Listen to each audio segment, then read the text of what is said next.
Alright, I'm going to be reading the entire HHS student handbook because I said that I would on my thing for the Judicial Committee.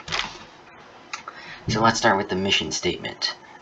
Approved by HHS Mission Statement Committee, December 3rd, 2001, HHS staff, December 13th, 2001, HHS Council, December 14th, 2001, and Dresden School Board, December 18th, 2001. Mission Statement. The Hanover High School is an interactive learning community that provides broad academic and co-curricular programs. We engage students' minds, hearts, and voices that they will become educated, caring, and responsible adults. All students are given the opportunity and encouragement to use their minds to pursue excellence in academic challenge and personal success, hearts to respect and care for the emotional and physical well-being of themselves and others, and for the environment. Voices to contribute to the democratic process and the common good. School-wide competencies. Academic skills. Reads actively and critically. Writes/creates effectively. Speaks/presents effectively. Listens attentively and critically. Identifies and utilizes a variety of resources for obtaining information. Employs multiple strategies in critical thinking, problem solving, and performance. Demonstrates knowledge and skills in a variety of forms in different disciplines. Social and civic skills. Works effectively and responsibly as an individual and in groups. Acts as a responsible citizen using the democratic process to address concerns and affect change in the community, state, nation, and world. Demonstrates that understanding of the necessary balance between the resource needs of human beings and the finite nature of our environment. Identifies and utilizes a variety of resources for obtaining information, employs multiple strategies in critical thinking, problem solving, and performance, demonstrates knowledge and skills in a variety of forms in different disciplines. School schedule. The school day schedule is from 8 a.m. till 3 p.m., with the exception of Wednesdays when dismissal is at 2:05 p.m. Delayed opening. In the event of a 2-hour delayed opening, everything will be moved ahead 2 hours. For example, a bus that would pick up a student at 7 will pick up the student at 9. School will not begin at 8 a.m. and it will begin at 10. If a delay turns into a closing, an announcement will be made via automated phone call, as well as on local radio stations by 8 o'clock. If schools must be closed during the school day, similar notice shall be given prior to dismissing students. If road conditions change after schools have opened to prevent the safe return of students by school bus, notice shall be given as such. There may be days when only certain roads are closed. In these instances, school will be open. School closing. The superintendent may close schools or delay opening in any or all schools at his discretion for such conditions as sufficient heat, insufficient heat, communicable diseases, civil disorder, or when weather conditions prevent the safe operation of school buses on major routes. Notice of such closing shall be given as soon after 8:30 a.m. as possible via automated telephone call. The recording on the HHS phone system, WMUR school closings page, top of the SAU 70 website. Class periods are either 40 minutes or 1 hour and 25 minutes long on Monday, Tuesday, Thursday, and Friday. 40-minute long on Wednesday. Classes are, there's supposed to be a space there. Classes are expected to be in session for the full specified time. Students and teachers are responsible for keeping track of time and coming to class on time. There is a 5 or 10 minute passing time between classes. The cafeteria is open from 7:45 a.m. to 1:30 p.m. each day. Lunch is 40 minutes long on Monday, Tuesday, Thursday, and Friday, 40 minutes long during council on Wednesday. 50 minutes long during council on Wednesday. Tuesday is advisory lunch. Consistent attendance is expected and attendance is recorded. Students may also eat during their unscheduled time, eat during classes except when prohibited for reasons of safety or subject matter, e.g. chemistry lab, PE during exercise. In cases where a student demonstrates a lack of individual responsibility, e.g. leading a mess, the teacher may restrict the student from eating in that class. See below classroom eating standards. Students may eat in the cafeteria, atrium, classrooms, resource centers, hallways, or outside on school grounds. Eating is not permitted in the library, auditorium, computer labs, or gymnasium. Classroom eating standards. During the first week of classes, teachers are encouraged to discuss standards for eating in class and to work with their students in developing a classroom eating standard that meets everyone's needs. These standards then should be included in the teacher's course standards. If the needs of an individual student or group of students conflict with the teacher's standards, either party may ask the mediator, a counselor, department head, or administrator to find a solution which is acceptable to both parties. If mediation does not resolve the conflict with assistance of a mediator, then the case will be submitted to the Judicial Committee for resolution. I did not know that. Judicial Committee decisions will be made on a case-by-case basis. Judicial Committee decisions will not override the restriction on other eating where the teacher demonstrates that eating might cause a danger to anyone. In all other circumstances, Judicial Committee decisions will follow the usual procedures outlined in this handbook. Unscheduled time. Definition. Any time between 8 a.m. and 3 p.m. when a student is not scheduled for class. The first priority of unscheduled time is instructional. It is not free time. Teachers are expected to utilize students' unscheduled time. Recommended uses of unscheduled time include studying, pursuing teacher-directed activities, eating, quiet socializing in designated indoor areas, working at resource centers or studios, and socializing outside in designated areas. Unscheduled time is part of the school program, and students are governed by school rules wherever they are during this time. HHS may provide additional structure for students who do not use unscheduled time effectively. Individual teachers may assign students to a particular resource room to provide additional structure and support. Parents may make such arrangements through their student's counselor. Activity periods. Activity period is scheduled on Tuesday from 12:50 p.m. to 1:25 p.m. and on Thursday. Shouldn't it be on Tuesdays and Thursdays? Not just Tuesday and Thursday. Alright. 11:10 to 11:50 during lunch. Council meets from 11 a.m. to 11:50 a.m. on Wednesdays. On occasion and with special advance notice, an extended activity period schedule can be used on any day of the week for a special event.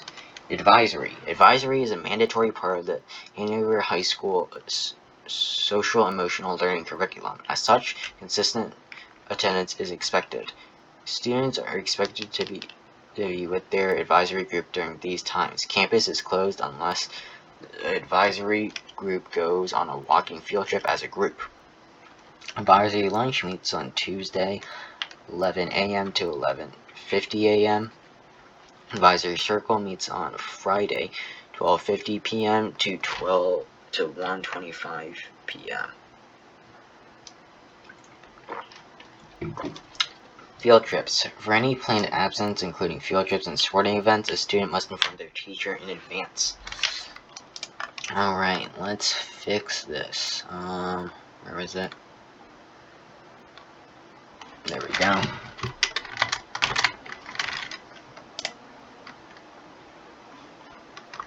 Hold on. No, I can't. Okay, well this sucks.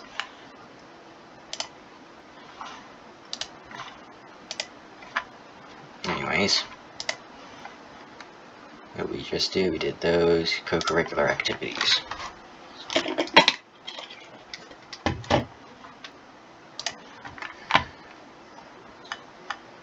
Athletic activities, fall sports, X-country, cross-country, golf, boys soccer, girls soccer, field hockey, volleyball, football, winter sports, indoor track, boys basketball, girls basketball, swimming, alpine skiing, cross-country skiing, ski jumping, boys ice hockey, girls ice hockey, spring sports, outdoor track, girls lacrosse, boys tennis, boys tennis, baseball, softball, crew. A list of approximately 30 clubs is published each fall and range from Amnesty International to Ultimate Frisbee and from Environmental Club to Indoor Sports. Publications. Broadside.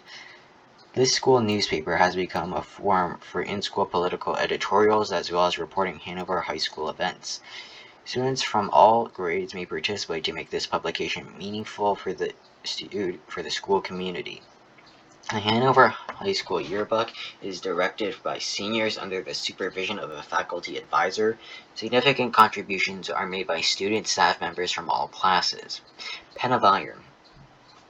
The school literary magazine, The Pen of Iron, is a sounding board for all students. In it, they may publish art, essays, poetry, and short stories. It is managed and produced by students with the help of a staff advisor.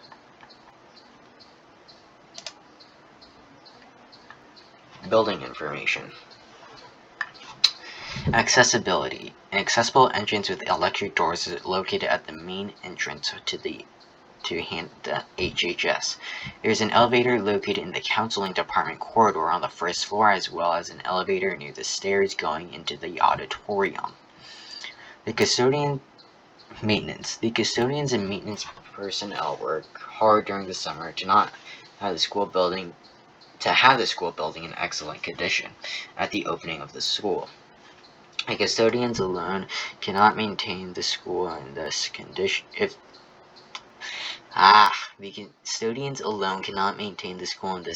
and rely upon the help of each student and staff members in keeping the school clean. That's a weird sentence. This involves putting litter and rubbish into rubbish bins, keeping artist talents in the art room and not in the bathrooms, and leaving classrooms ready for the next group. The appearance of our building and grounds is everybody's responsibility.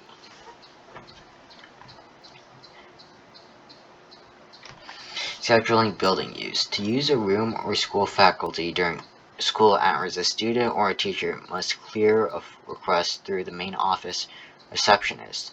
To use the building after school hours, a building use form must be submitted to the faculty's office so that the request can be cleared with the responsible parties. Because there may be competition for space, it is also advisable to submit the request at least 1 week in advance, earlier if possible. Telephones. School phones are for school business use or emergency use only. There is a phone available to students in the main office for local calls. Academic resources. Permanent records. A permanent record for every student registered at the Hanover High School is maintained in the school's office. These records indicate the following: legal name, date of birth, place of birth, date of entry, date of withdrawal or graduation, and pertinent statistical information. Alright. There it is. Pertinent. Pertinent. Relevant or adjective. Relevant or applicable to a particular matter. Okay. Final grades for the year. Attendance for the school, Power School electronic file. Testing records, school health record, and school health record. These records are sent to the schools and colleges where a student applies. Employers, bankers, and business organizations also request transcripts and personal recommendations. A student may see their file by making an appointment with a counselor. Textbooks and equipment are signed out to students. Students must initiate initial a form. Students must initial a form confirming that they have received these specific materials. Students are held financially responsible for returning these materials in a reasonable condition. Students will be billed for lost, stolen, or damaged materials. Students who have outstanding bills will have their portals locked and will not see their diplomas until the bills are paid. If the book is found after the bill has been paid, then reimbursement will be made up to 1 year after the original payment. Resource centers and common areas. Resource centers. Resource centers are areas in the school where a student can go during their unscheduled time. Teachers are often available in the resource centers or in nearby classrooms or offices during their unscheduled time to meet with students. Rules for student behavior in common areas. Students sit on the furniture, not the trash cans, windowsills, heaters, floors, or steps in a way that blocks passage. Book bags should not litter the floor. Students should not leave their book bags in the atrium or other common spaces while doing other things. A book bag left for a long period of time in the atrium or other common space should be brought to the main office. Bill Cogswell Center for Mathematics. Math Resource Center is MRC. The Bill Coswell Center for Mathematics combines an office area with student work areas. The student work area provides study carrels for silent individual work and test taking and tables for quiet group work. The resource area is staffed by the math education assistant and math teachers, all willing to help students with their questions. English Resource Center. The English Resource Center serves as the English department offices with tutorial help and some student conferences scheduled time there. Specific course-related materials, places to use them, and adults are to assist are generally found in the Media Center. Science/World Language Resource Center. The Resource Center is a Science/World Resource Center, World Language Resource Center. A resource center is a quiet but not silent study area staffed by an educational assistant. Resource center may be used for studying independently, working in small groups, 4 or fewer, or accessing science and world language materials. The educational assistant is available for helping students, monitoring tests, checking out books and materials for instructional projects, and assisting with copying machines. Social Studies Resource Center. The Social Studies Resource Center will serve as the Social Studies Department offices with tutorial help and some student conferences scheduled there. Specific course-related materials, places to use them, and adults to assist are generally found in the Media Center. Common areas. Counseling. The counseling office is an area where students can study, socialize quietly, and use numerous college financial aid.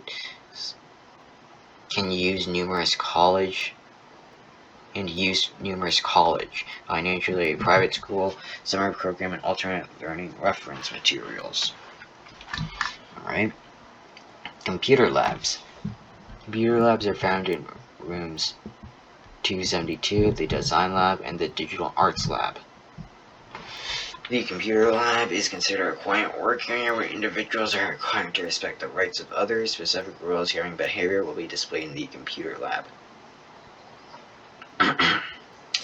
Individuals are responsible for being aware and obeying those rules. Failure to do so may result in expulsion from the lab. Habitual disregard for the rules may necessitate loss of privilege to use the resources of the computer lab. As always, students using any computing resources at the Hanover High School must adhere to the guidelines described in the school accessible use policy.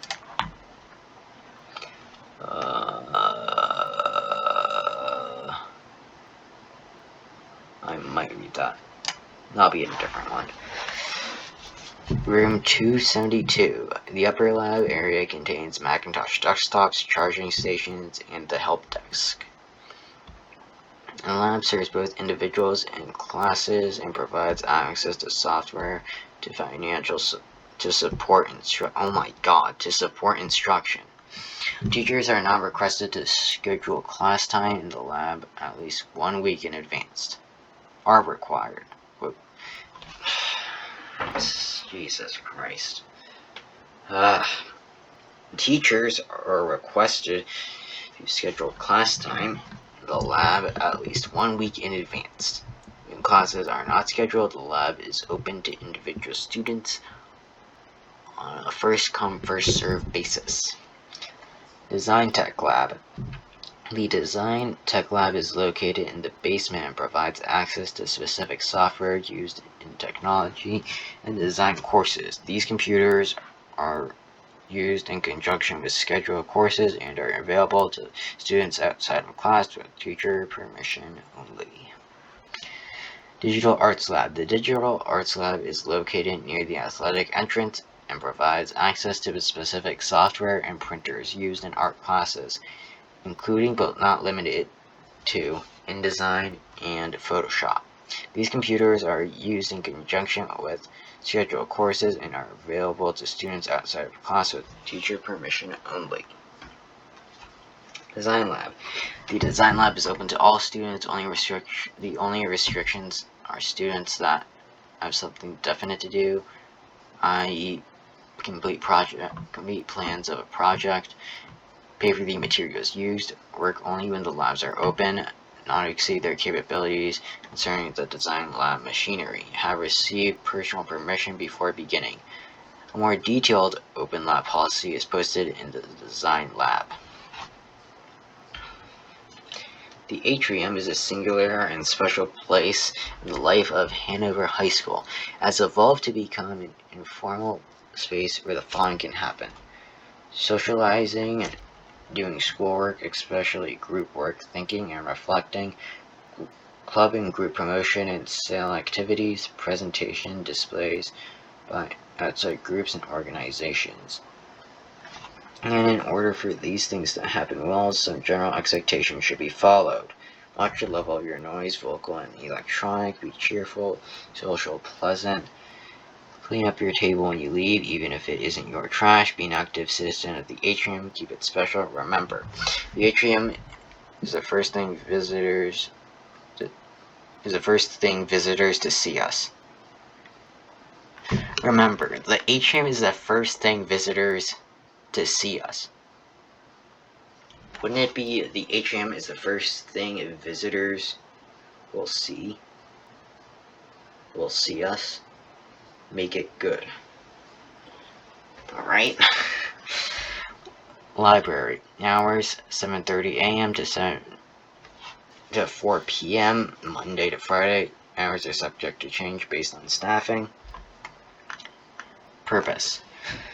The Hanover High School Library's primary purpose is to support and enhance the instructional program of the school.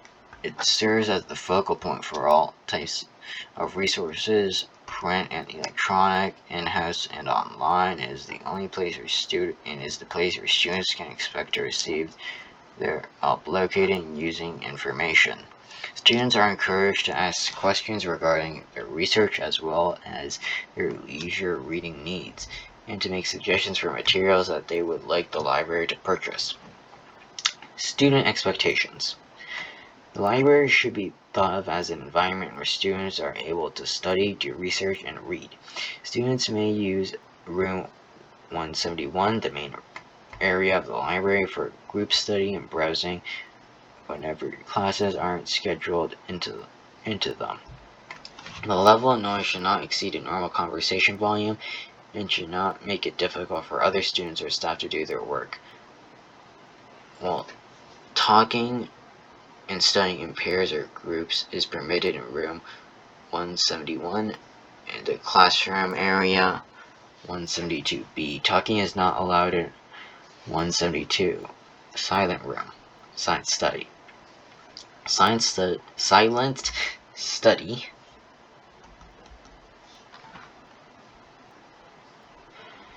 Silent study is for silent individuals study and research when not in use by a class. The conference room 170B is also available for silent study and / or small group work with permission from the library staff. The staff assumes that students will behave thoughtfully and responsibly while in the library. Any student whose behavior infringes on the rights of others to work in a quiet and purposeful environment being asked to leave the library. Oh my god, my throat is killing me. The resources available in the library are a necessary integral part of the life of the Hanover High School community. Therefore, everyone needs to be responsible for keeping the resources in good condition and easily available for use. Borrowers need to sign out what they use and return it in good condition at the specified time. Most library resources may be signed out on either an overnight or a monthly basis. Detailed circulation policies are on the library website. All resources should be returned promptly by the due date. Parents are expected to be responsible and thoughtful about the materials they use or borrow. When severe sections of a course or several courses argument research assignments in the library, students are expected to act fairly and with respect for each other's right to access needed materials and pursue their work at all times. The library staff may use several avenues to ensure that materials borrowed are returned, including loss of borrowing privileges until overdue materials are returned.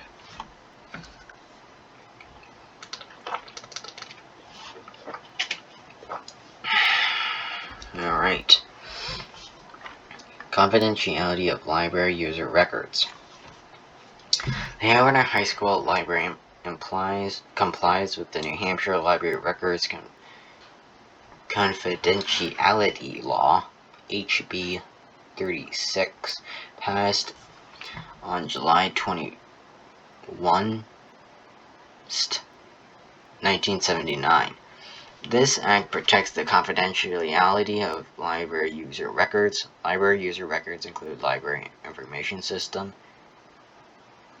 and archival records related to the circulation and use of library materials and services.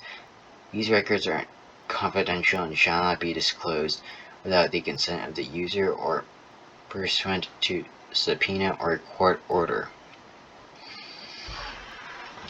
Briefly, the law means that the library staff cannot legally tell anybody what materials another patron has borrowed.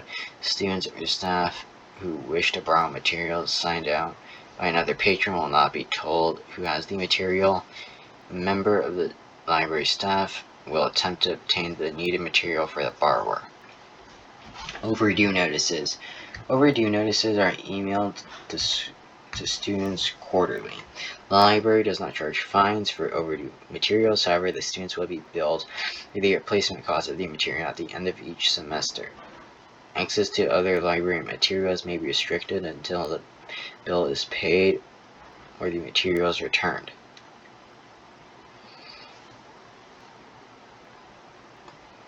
Other libraries. Dartmouth Libraries.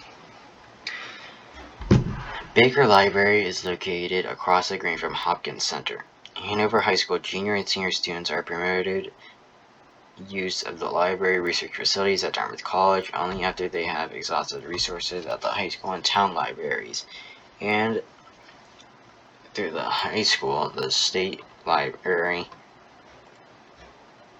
To be and State Library. To be permitted use of Dartmouth libraries, a student must pick up an official permit from the high school librarian. Students enrolled in Dartmouth College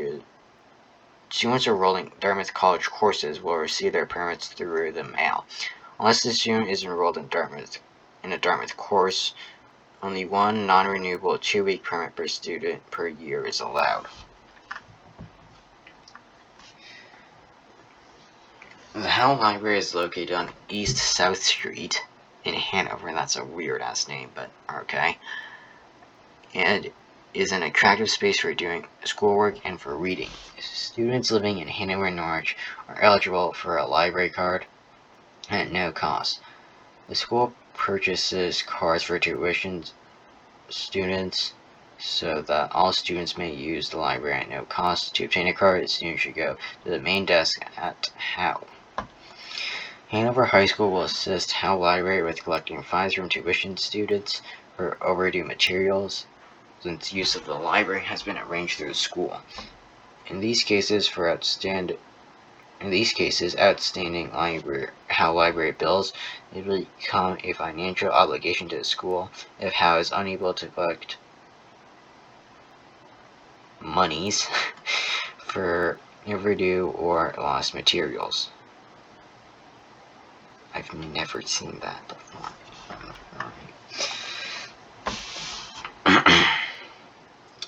Common resources. Health services. Student health services include traditional vision and hearing screening, first aid, injury assessment, dispensing prescription and over-the-counter medications, maintaining the immunization records, and providing ongoing health counseling. High school students may carry over-the-counter medications kept in the original containers, but all prescription medications must be delivered in the original prescription container and kept locked in the health office to be dispensed by health personnel. A student who is sick and needs to go home should go to the health office to be evaluated by a nurse. A nurse will contact parents and make arrangements for students to leave school. A student with a health concern is welcome to come to the health room with questions, as approved by Council and Administration in 2015. Condoms are available free of charge in the health office.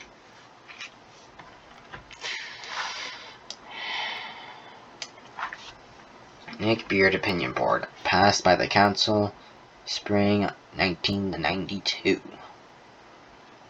Amended October 13th, 2000. Purpose: to give teachers, students, and parents and the community a place to share their opinions with the school community. Location description: the opinion board will be placed centrally in the school by the library entrance. They don't say that, but that's where it is. Guidelines. The guidelines for the board will be as follows. 1. All board opinions must be signed on the front of the submission, and 2. All opinions must be in good taste, no profanity or personal attacks. Submissions must be of reasonable size to permit a variety of opinions to be displayed. These guidelines will be posted next to the opinion board. Procedure: anyone submitting an opinion may request that the council place the issue discussed the opinion on a future council agenda. The opinions will be reviewed by Guidelines Committee, a subcommittee of the council. The Guidelines Committee will be comprised of 2 students and 1 faculty member of the council. Interested members may submit their names to the moderator, who will select the committee members. The committee responsibility will be to check that submissions meet the 2 guidelines and to bring to the council opinions: 1. which the writer of the opinion has to have been placed on the council's agenda, and 2. which the opinion board committee feels need the council's attention. The objective submissions will be returned to the community member for resubmission. In the event of a controversy, the opinion will be submitted to JCOM for final ruling to ensure that the opinion is within the guidelines.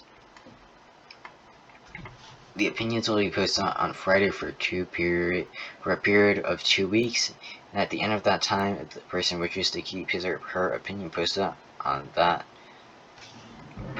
person must resubmit it. An online opinion board established by the HHS Technology Coordinator exists in parallel with the Hall board as a virtual representation. Opinions must be submitted to the online board and must follow the guidelines identified above.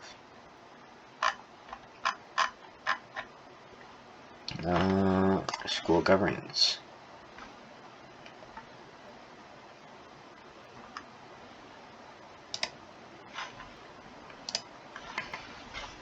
School governance. This section of the Hanover High School Handbook concerns how Hanover High School is governed. Hanover High School is a democratic school. Its council is comprised of students, staff members, and community members. The council shapes and informs handbook policies. The board recognizes its commitment to the regular communication between the board and the Hanover High School Council. A non-voting student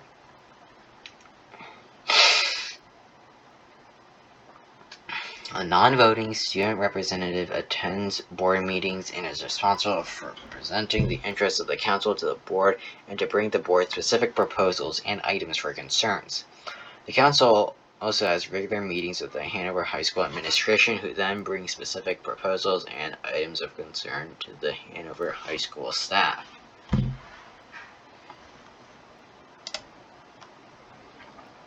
Alright, this is the Dresden School Board. I'll just read this. SAU 70 has 4 schools, the Hanover, Norwich, Dresden, and SAU has 4 school boards. The Hanover, Norwich, Dresden, and SAU 70 boards. The board's primary responsibility is the legislation, development, and maintenance of district policies, and working with the superintendent and the building administration and the craft of a budget to deliver and defend to the voters. Recently, the school boards chose to contract with Board Docs, a web-based delivery system of board documents and agenda items. School board meeting agendas, attachments, and minutes can now be found in Board Docs. A school year board minutes for 2017 to 2018 can be found in the library section on Board Docs. For older minutes, kindly contact the superintendent's office at 603-643-6050. Dresden and Hanover School Board's Gun Resolution, October 2018. Alright. The Council. On June 14, 1977, the Dresden Board of School Directors voted unanimously to support the system of governance at Hanover High School known as the Council by instituting the following policies. Amended in May 1983. Policy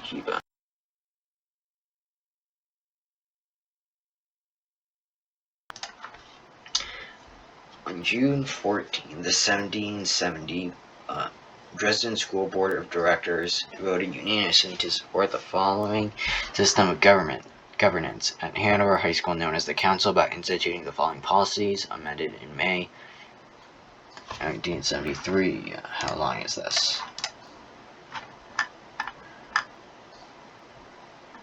Alright, why not?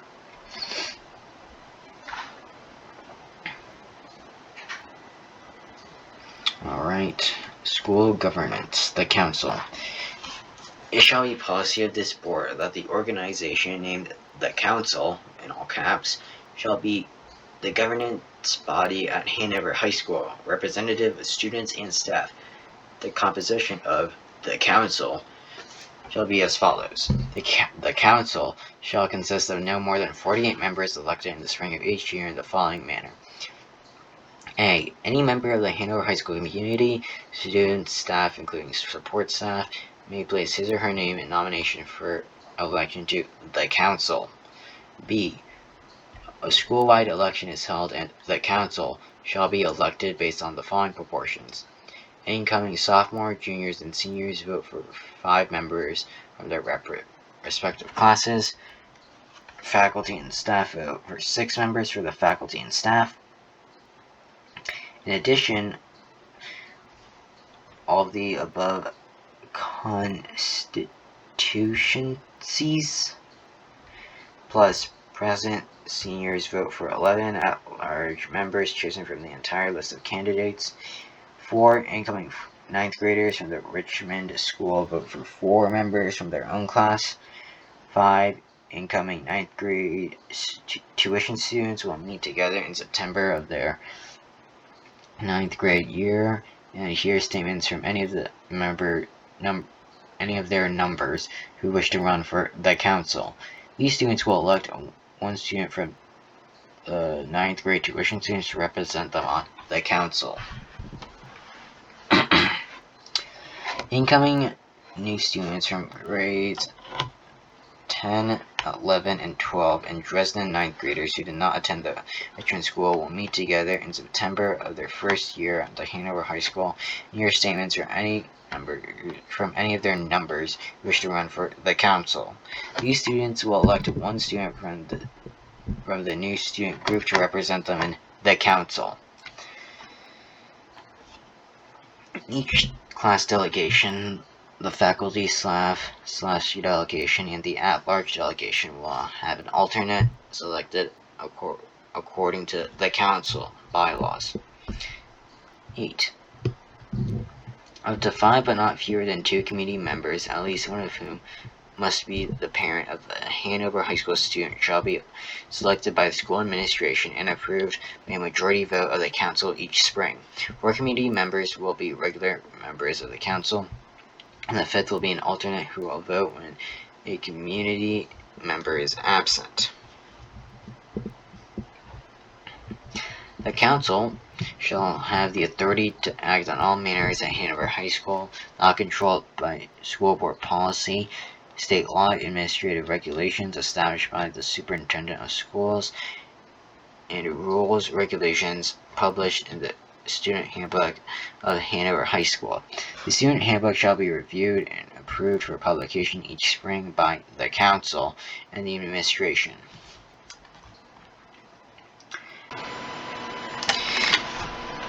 In the event of a dispute regarding jurisdiction, an ad hoc review board agreed to by the principal and the moderator of the council may rule.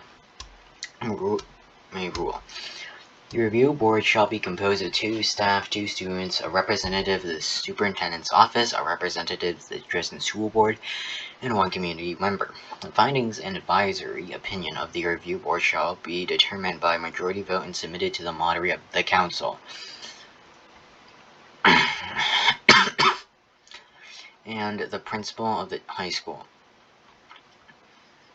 In the event of continued disagreement, a final binding decision shall be rendered by an ad hoc committee of 3 members from the Dresden School Board chosen by the Dresden School Board chairperson.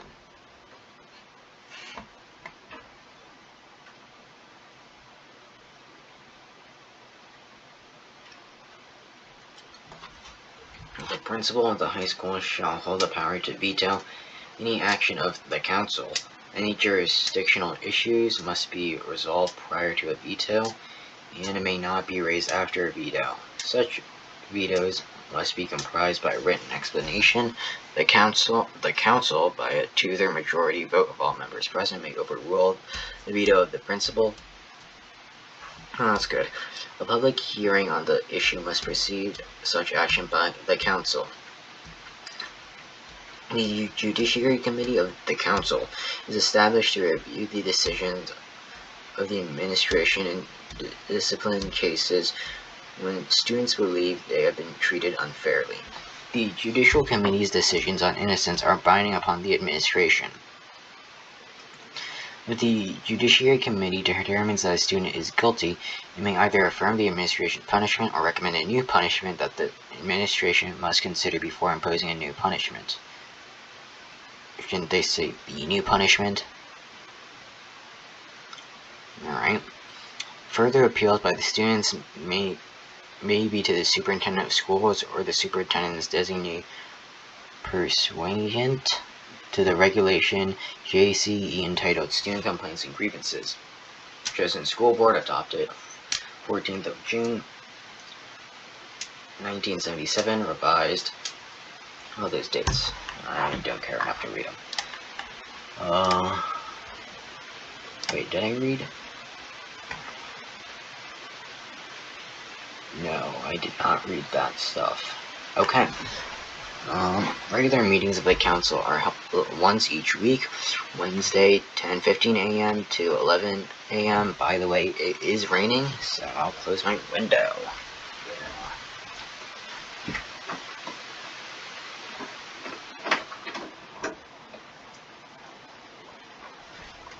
Alright, that should make it slightly better. During the school year, the meetings will be governed by Robert's Rules of Orders. All council meetings are open to the public. Council executive serves as a parliamentarian, as a liaison to the administration, and as a resource to council committees and officers. The executive is responsible for procedures that facilitate council business and for maintaining a complete historical record of the council. The council has its own bylaws and subdivided itself into 6 standing committees: administration, curriculum, judiciary, organizational engineering, student activities, and student life. The committees carry out all functions of gathering data, investigation, proposal writing, communications, and recommendations around specific tasks. Council members, open a new tab. Yeah. Moderator, Pierre Sagni, okay, you can just read that yourself if you care that much, since I don't. These officers will be elected by council at the end of each year for the following year during the transition period as outlined. So mostly juniors and seniors. All juniors and seniors, in fact. Some examples of what council may do or may not do. The council may provide structures to facilitate student evaluation of administration and staff, make decisions on allotment of student activities monies. Is that really just monies? Since it looks like monies. Make decisions regarding rules and regulations governing student involvement in extracurricular activities. Make decisions regarding procedures involving school dances, student lounge space, use of athletic facilities. Issue statements of support or non-support of the administration decisions. Make recommendation to administration involving curriculum and scheduling. Protect due process rights of student body. Make recommendation to the appropriate body on hiring the administrative personnel.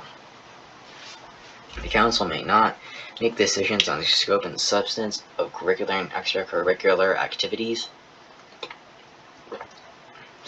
Make decisions on type of make decisions on type of school response to violation of school board policy, state law, administrative regulation, or approved handbook rules. Make decisions on staffing patterns in the school. Make decisions on appointment of new staff and administrators. Council bylaws. Board council communication. See Dresden School Board Policy BBBH. That's not that long. BBBH Board Council Communication. Board Council Communication. Recognizing its commitment to the regular communication between board and the Hanover High School Council, the board authorizes non-voting representative of the council by a student. The student representative will attend board meetings and be responsible for presenting the interests of the council to the board and bring to the board specific proposals and items of concern. The student representative shall receive copies of the agenda for school board meetings. The school representative may, his or her discretion, submit written recommendations on the board and participate in discussions at board meetings. The superintendent of schools and/or school board chair of or his or her designee shall within reasonable time comply with requests for meetings made by the student representative. The board will appoint one of its members to serve as the school board's representative to the council. The school board representative will attend council meetings as a non-voting representative. Legal reference, RSA 189:1-C student member, Dresden School adopted 29th of November 1989. 89. Recoded from BBFAB to BBBH 15th of July 2009.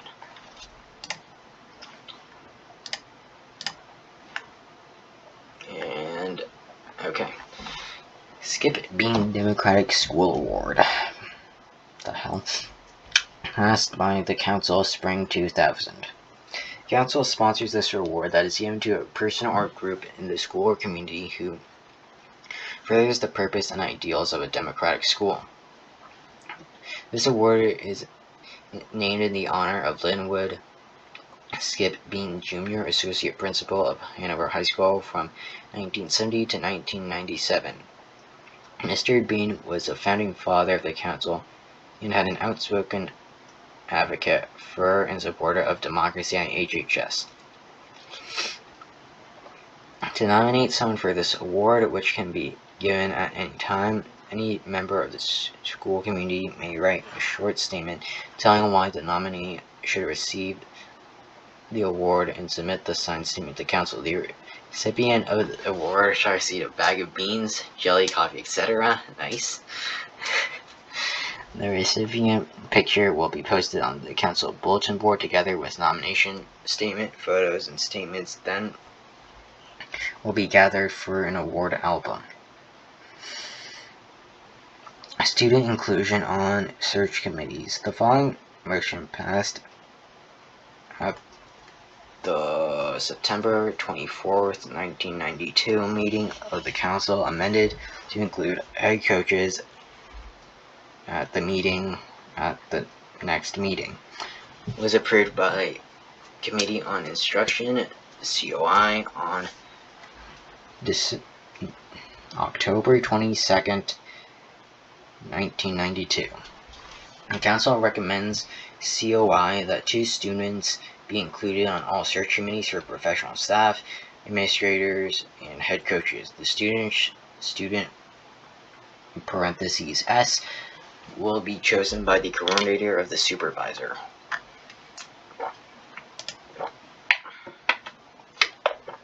Alright, we're about like halfway there now. No, we're not. Holding as its standards the school's expectation for student learning and mission statement, the Committee on Program and Procedure, CPP, is responsible for school-wide curricular issues that exceed the scope of individual departments and acts in an advisory capacity to the principal. The Committee on Program and Procedure will provide leadership for the school's instructional programming, access and review the school's instructional programs as a planned systematic basis, and recommend appropriate changes based on that review. Approve all additions, deletions, and substantive changes of courses listed in the program of studies. Finalize annual budget proposal and make any further budget modifications as called for within the budget process. Class Committee. Class Committee's Article 7 of the Council, 8 of the Council Bylaws, March 2013.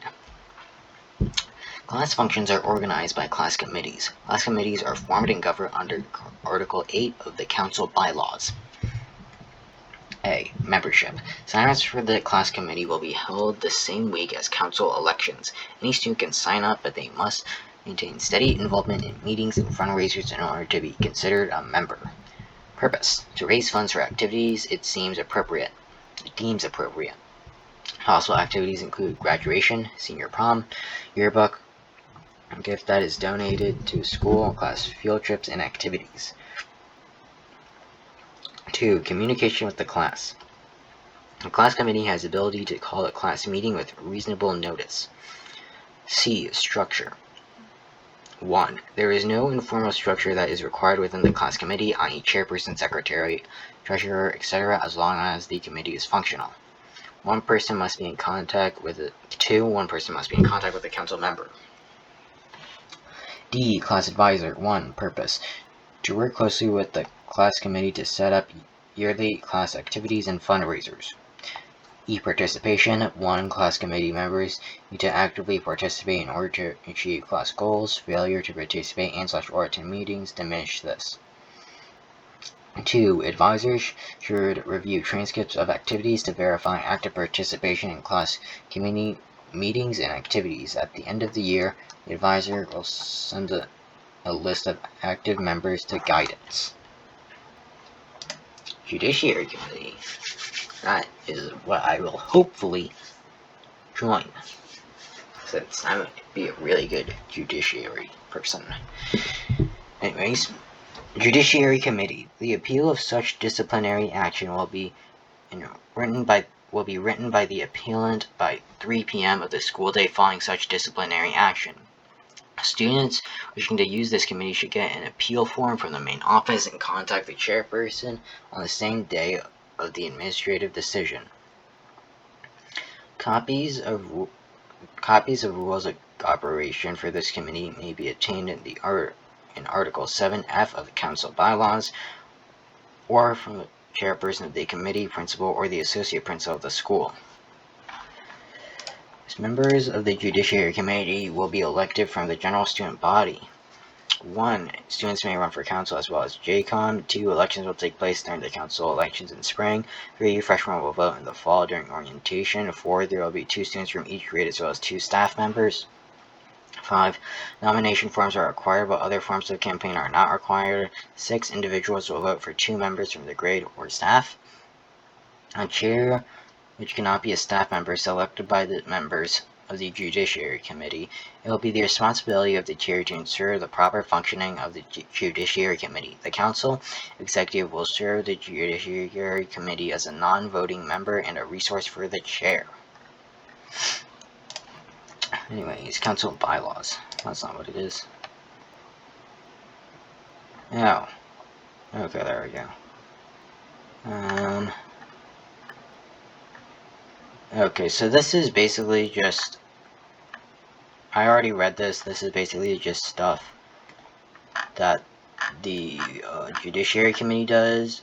One thing to note is that if you are going to appeal a student, or where's that?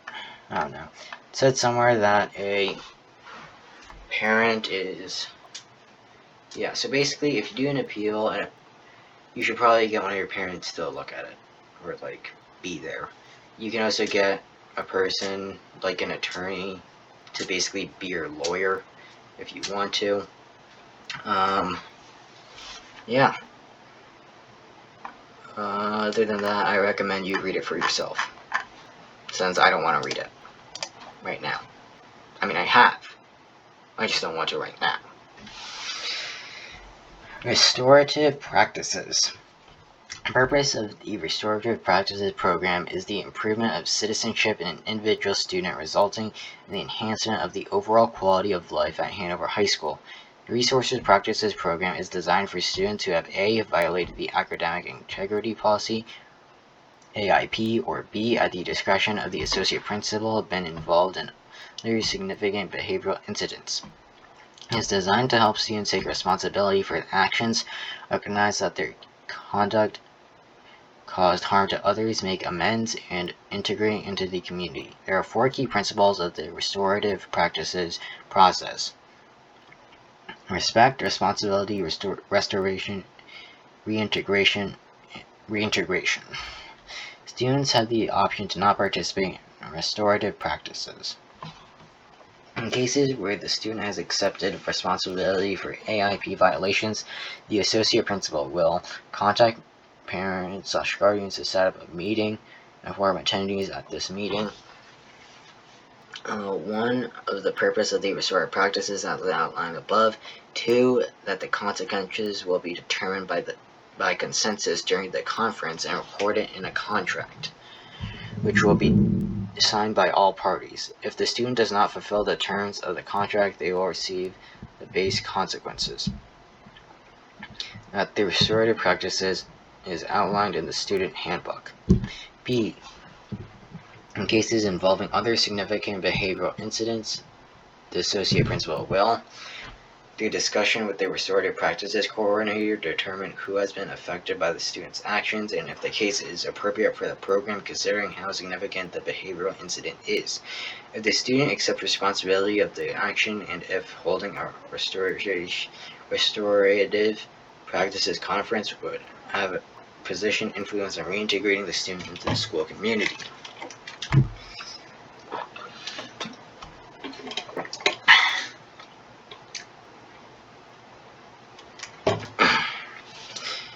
If it is determined by the associate principal and the restorative practices coordinators that the case is appropriate for the restorative practices, the associate principal will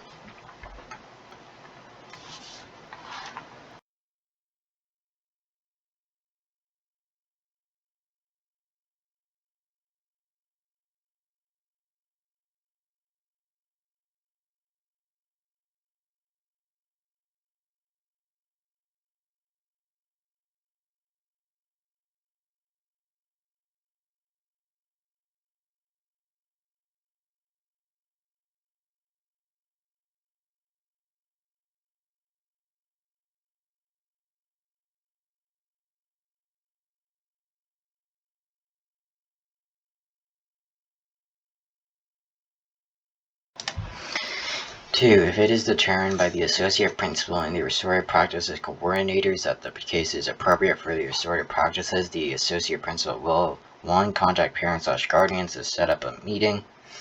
2. Inform attendees at this meeting A. of the purpose of restorative practices as outlined above. B.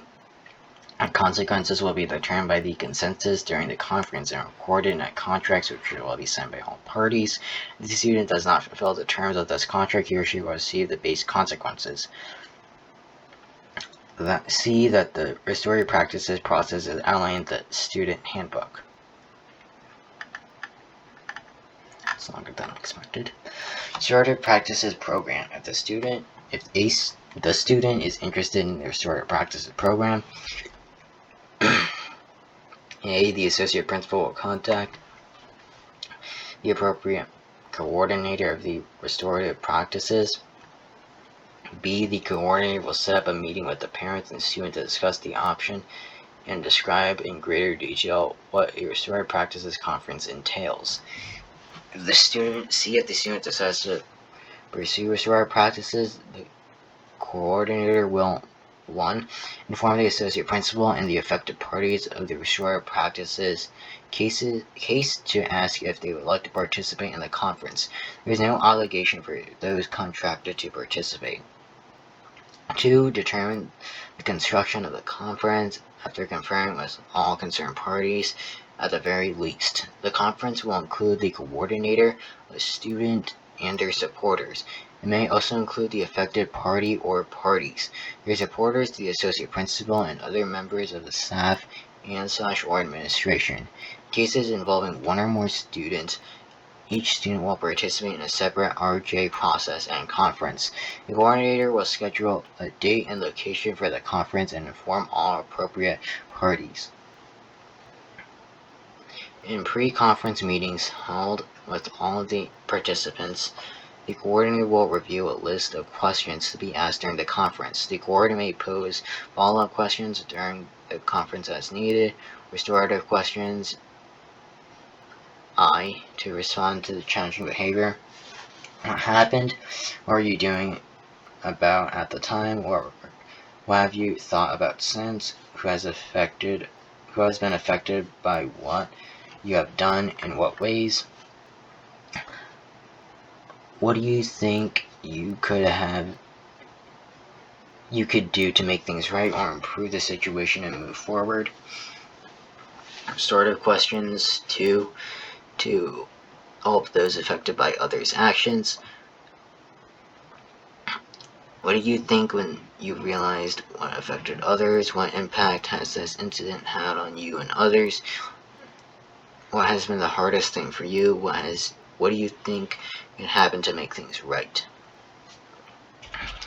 Oh my god, my throat is sore. It's really weird. I hate it.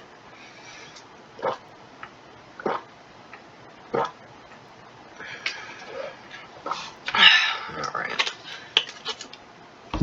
During the conference, the participating parties will generate a written contract to be signed and dated by all parties. At the very least, it will include the name of the student, the specifics of his or her violation, the time and place of the conference, the names of the conference participants, and a plan that will assist the student in realizing the 4 objectives of restorative practices: respect, responsibility, restoration, and reintegration. The consequences will be determined by consensus during the conference and recorded in that contract. The coordinator and a team they select, the coordinator and team it should be select, shouldn't it? They select will support the student as they works.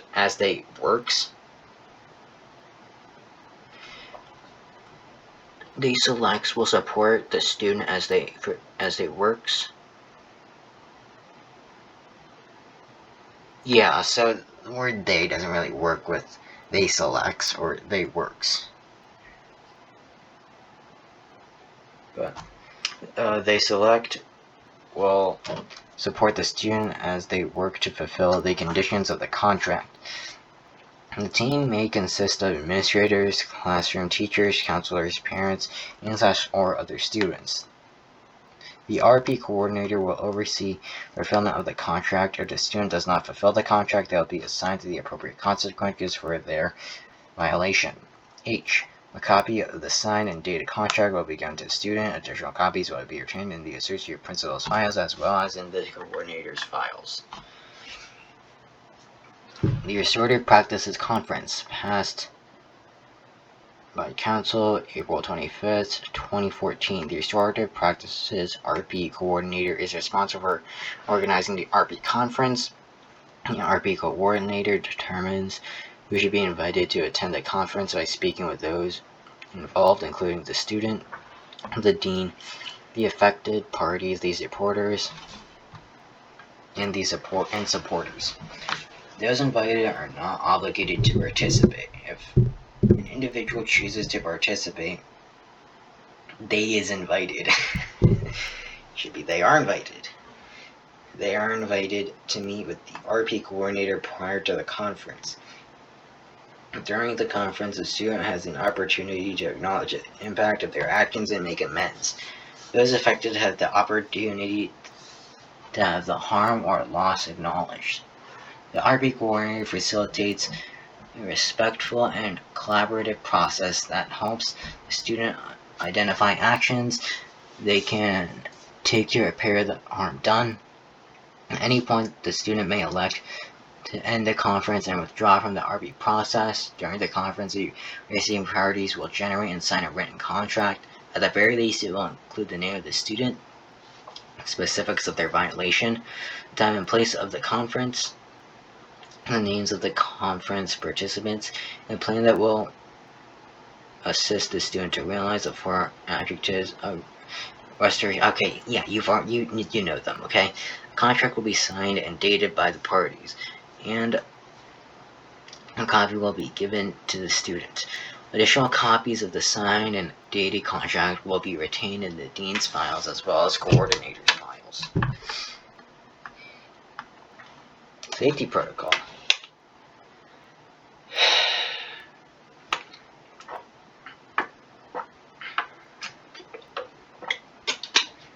This section of the Hanover High School Handbook outlines our safety protocols.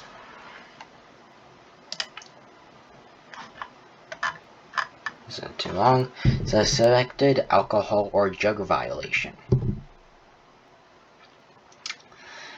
An emergency is defined as a student out of control, unconscious, or physically ill. The priority is protecting the student from physical harm and from disrupting the school environment and other students.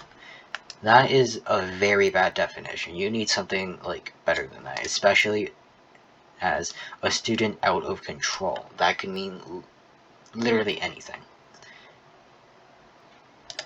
Like, you could make several arguments that if, say, yeah, never mind. I'm not gonna make an example. But that's a bad definition. You should define it as something else. Like, an emergency is defined as when it's just student unconscious or physically ill or has a mental breakdown. That would be better. The priority is protecting the student from physical harm and disrupting the school environment and other students. 1. Remain with the student. 2. Send for the school nurse. 3. Call 911 for emergency medical assistance if the nurse is not available. 4. If indicated, release the student to the custody of the appropriate medical personnel. Report to the principal or their designee once the student is under medical supervision. The principal contacts the parents. If the principal is not available, the principal's designee contacts the parents. The principal implements the follow-up procedures detailed below.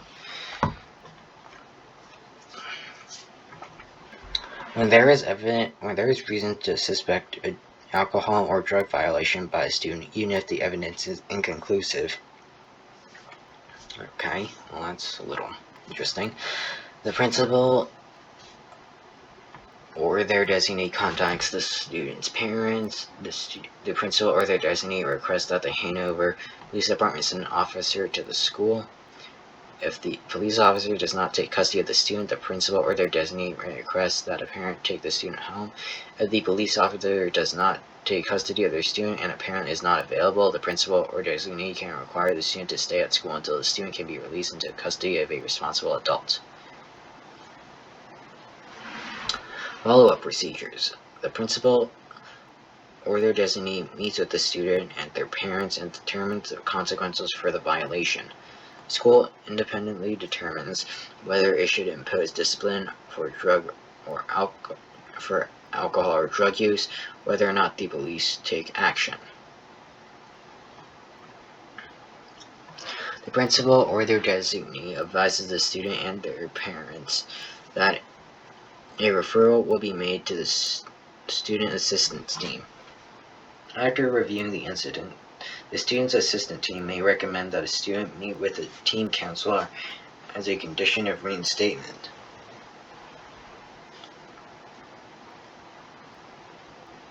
This is similar to the procedure outlined in the athletic training rules and may be required in addition to administrative consequences such as a suspension or a schedule up. The team may also recommend interventions outside of school.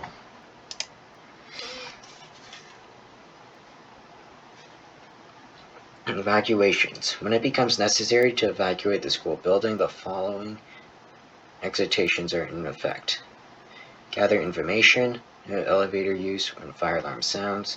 All staff members are to participate in fire drills. Never ignore alarms. Hold on. Alright. Evacuation areas are football field area, east on Lebanon Street, school side, and Thompson Arena. Please stay out of driveways and away from the building to avoid impeding firefighting station operations and the risk of injury. General staff responsibilities in case of emergency. Close all windows and doors if it will not cause unnecessary delay. Exit the classroom last. Exit the hallways last, checking bathrooms and offices on their way out.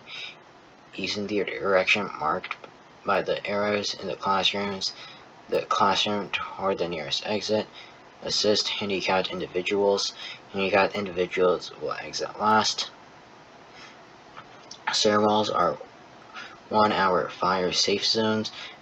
Staff members with two-way radios will be stationed at the exit doors, supervise students while exiting from the building while in evacuation areas and during return to building.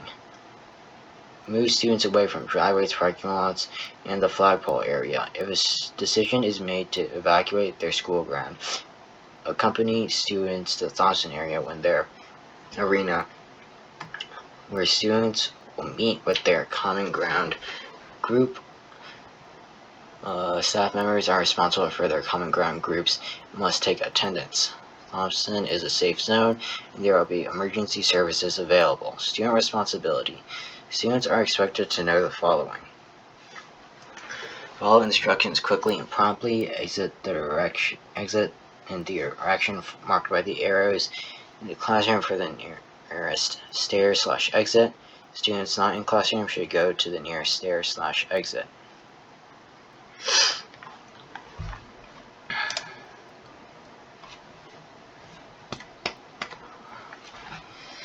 Threat protocol. The staff of Hanover High School considers the safety of all individuals of the school community to be a primary responsibility.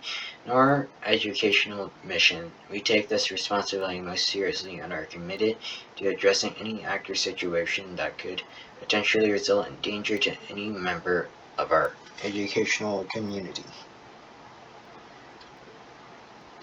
This includes all students, staff, teachers, and families of our students. Well, I just got lost. Okay.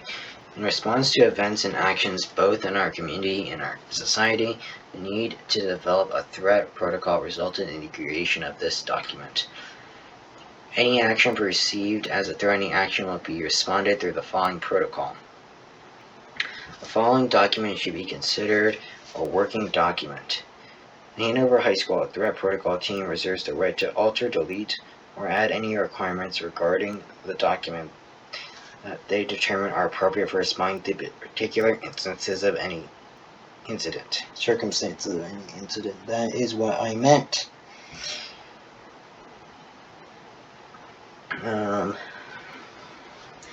threat is defined as any action, spoken or written, or physical that can be reasonably constructed as intent to commit an act of violence or an actual act of violence against an individuals, or school faculty.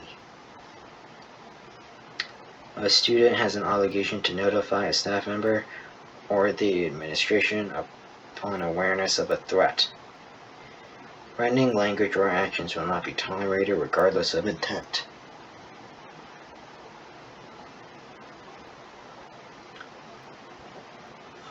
Two,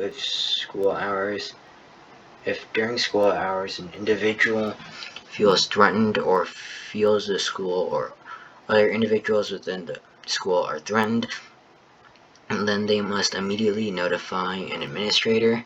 First priority is the principal. If not available, the associate principal. If not available, the guidance counselors or student assistance counselor.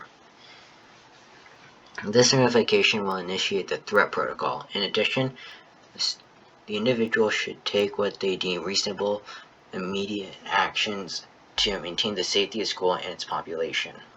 3. Outside of school hours, the appropriate action is to report any threats to Hanover police. School-related threats should also be reported to the principal or associate principal.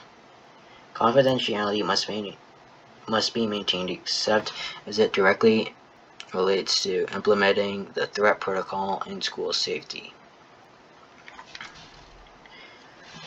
Mandatory immediate actions. Isolate individual or individuals, notify parents, call police. Personally notify persons to whom threat is aimed or who could be harmed by the threat. Remind the persons that they have a support person of their choice with them. Information that can be legally shared will be communicated in a timely fashion to the staff and, if appropriate, to the student body.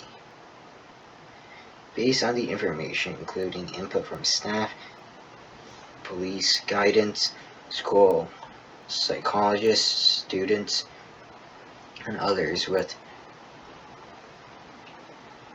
pertinent, I'm pretty sure that's what, yeah, pertinent information, the administration will hold a disciplinary hearing and pursue disciplinary action, which may include, but not limited to, warning, schedule up, suspension was a long-term schedule up on return to school, expulsion hearing, expulsion.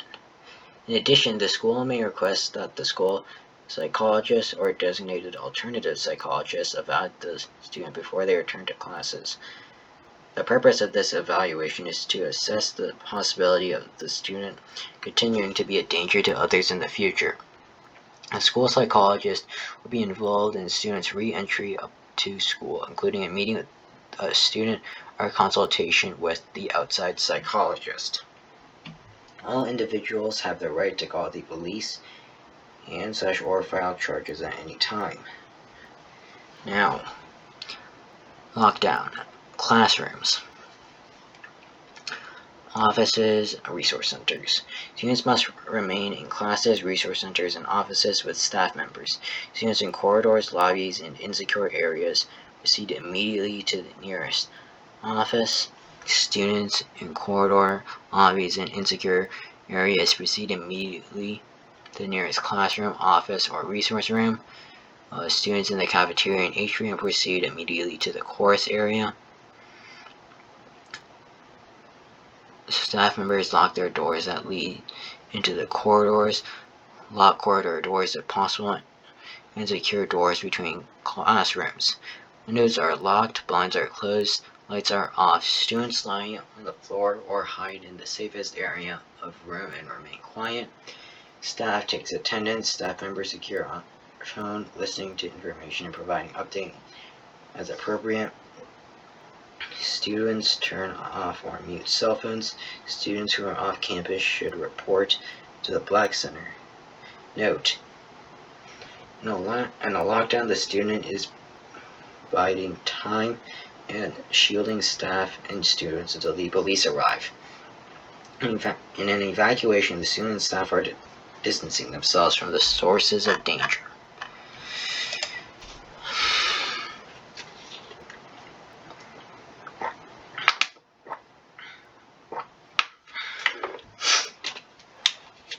Protection of student rights. Adopted Dresden, 27th January 2000, revised 27th March 2001, 26th of January 2000, that's what I meant. Section 1. Protection of student rights. Protection of student rights, Section 439A. All instructional material, including teachers' manuals, films, tapes, or other supplementary instructional material, which will be used in connection with any survey, analysis, or evaluation as part of the applicable program, shall be available for inspection with the parents or guardians of the children. B. No student shall be required as part of any applicable program to submit a survey, analysis, or evaluations that reveals information concerning oh god. Jesus Christ, my throat is so fucking sore.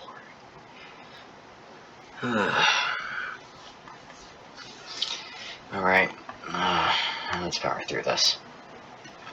Political affiliations, mental and psychological problems, potentially embarrassing to the student or his family, sex behavior and attitudes, illegal, antisocial, self-incriminating, and demeaning behavior, critical appraisals of other individuals with whom respondents have close family relationships, legally recognized privileges or analogous relationships such as those of lawyers, physicians, and ministers, or income other than that required by the law to determine eligibility for participation in a student or for receiving financial assistance under such program. Without the prior consent of the student is an adult or emancipated minor, or the prior written consent of the parent. C. Educational agencies and institutions shall give parents and students effective notice of their rights under this section. Policy ILD, adopted Dresden, 28th of March 2000. The school district is committed to enforcing the Protection of People Rights Amendment, PPRA, 20 U.S.C.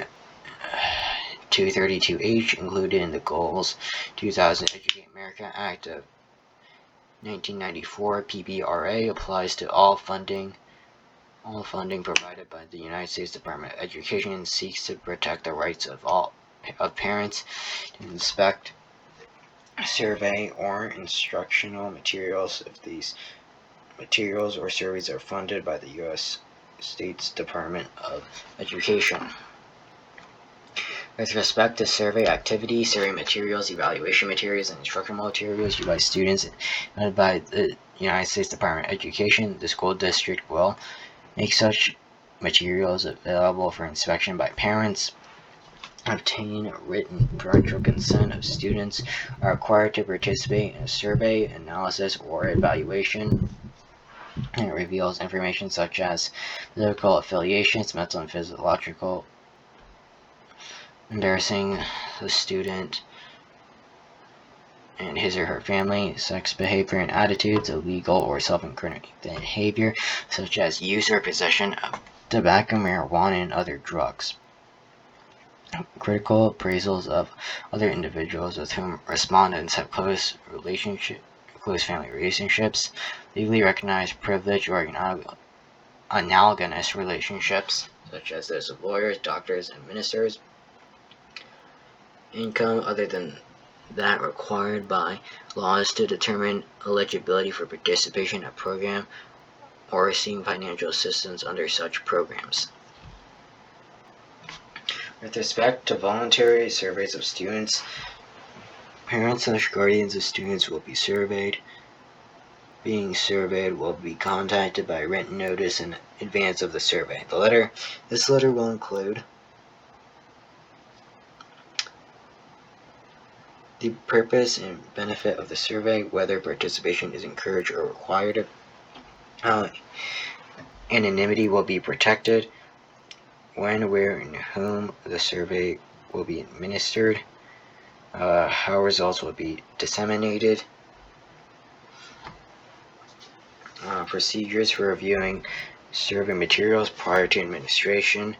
Procedures for parents / guardians to inform the district if they wish to not have their child participate in the survey.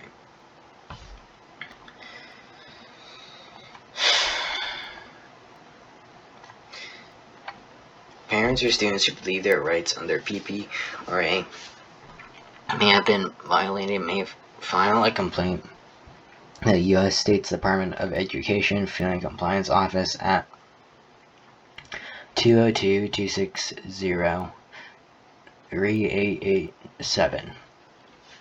Complaints must contain specific allegations of facts giving reasonable cause to believe that a violation of PPRA has occurred. Student records, family privacy. Policy JRA. The keeping of accurate and appropriate education records on students is a necessary part of a sound educational program. The information contained in students' education records belongs primarily to the students and generally to their parents, or guardians. The school, as a trustee of this information, maintains these records for educational purposes to serve the best interests of students and subscribes to the following. Confidentiality statement. The purpose of confidentiality underlies all policies and procedures for the collection, maintenance, disclosure, and destruction of educational records. Education records entrust information to others, and such obligate those to safeguard and protect the confidentiality of any personally identifiable information. FERPA notification. The school will annually notify parents of students currently in attendance and eligible students currently in attendance of their rights under the Family Educational Rights and Privacy Act of 1974. Notice.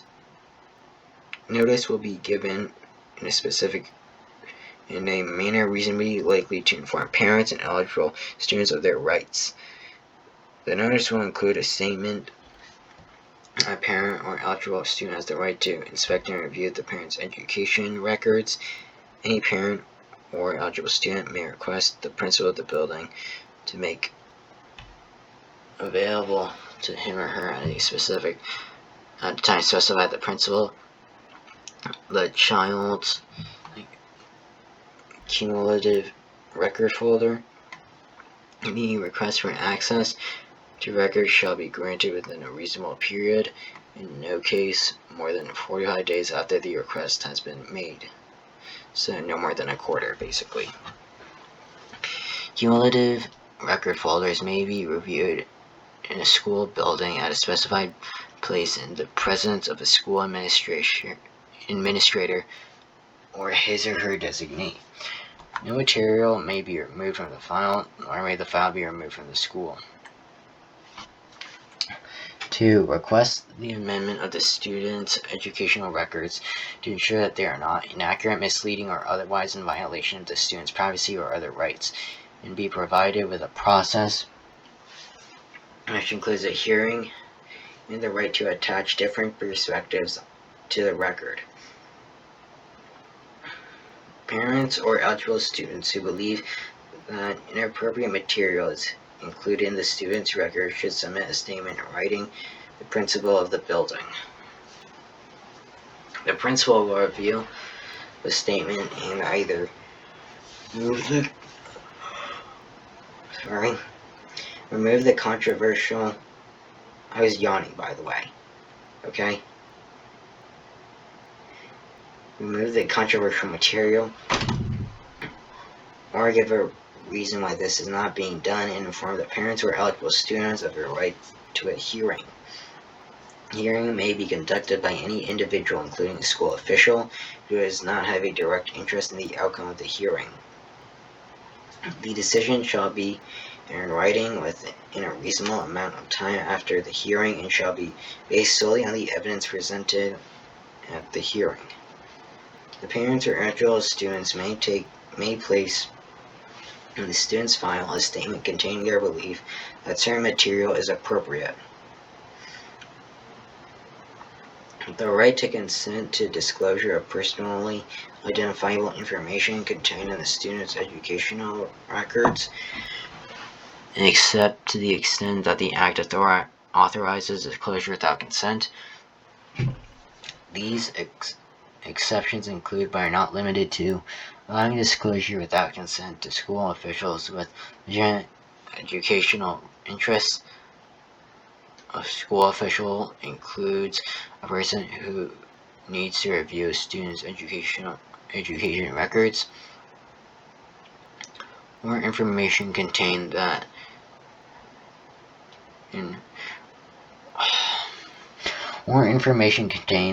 record, and who is a person employed by the school administrative unit, SAU number 70, or one of its districts, as an administrator, supervisor, educator, or substitute educator, paraprofessional, or support staff member, including but not limited to tutorial, health, law enforcement, transportation, nutrition, athletic, extra or co-curricular, clerical, or other support staff.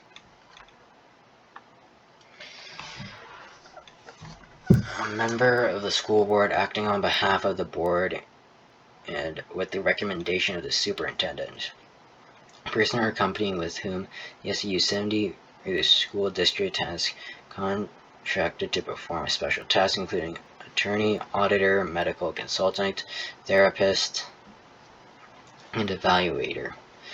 The right to file with the U.S. Department of Education a complaint concerning alleged failures by the school to comply with the requirements of FERPA, or I guess FERPA. The contact information such a complaint is Family Policy Compliance Office, U.S. Department of Education, 400 Maryland Avenue, SW.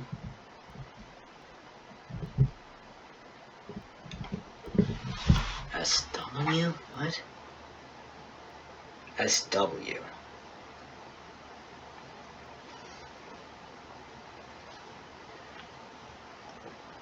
What the hell's SW? There's like no state that has the letters S and the letter W in it.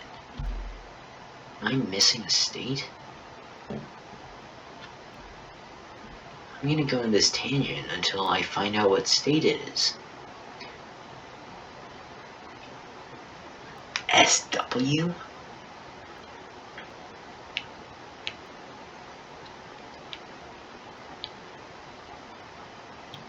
SW. Let's see what state it is.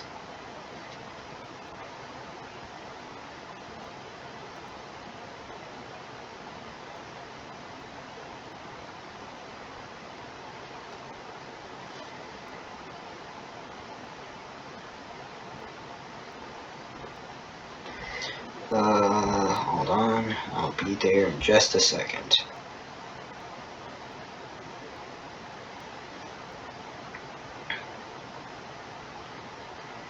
I don't think it exists, so I don't know why they put SW in there. Yeah, no, that's not a thing. So what the fuck?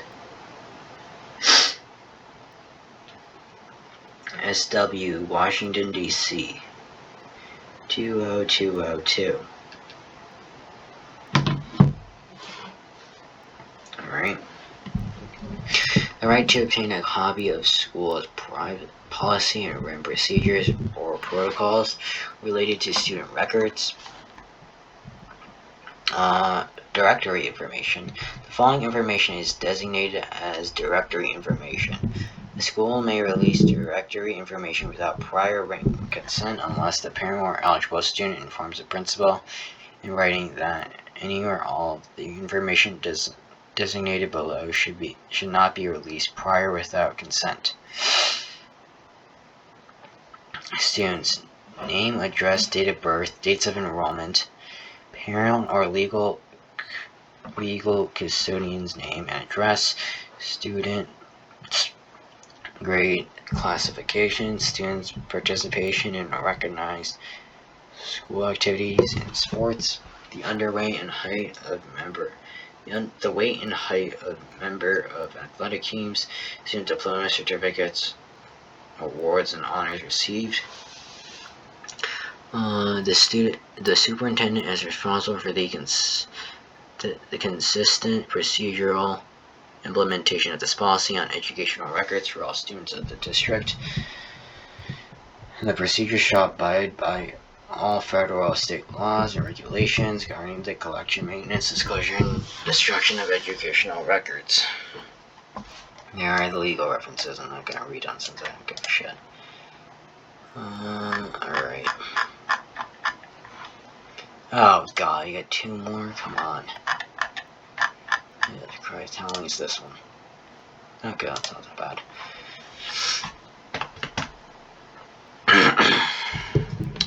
Electronic surveillance on school buses.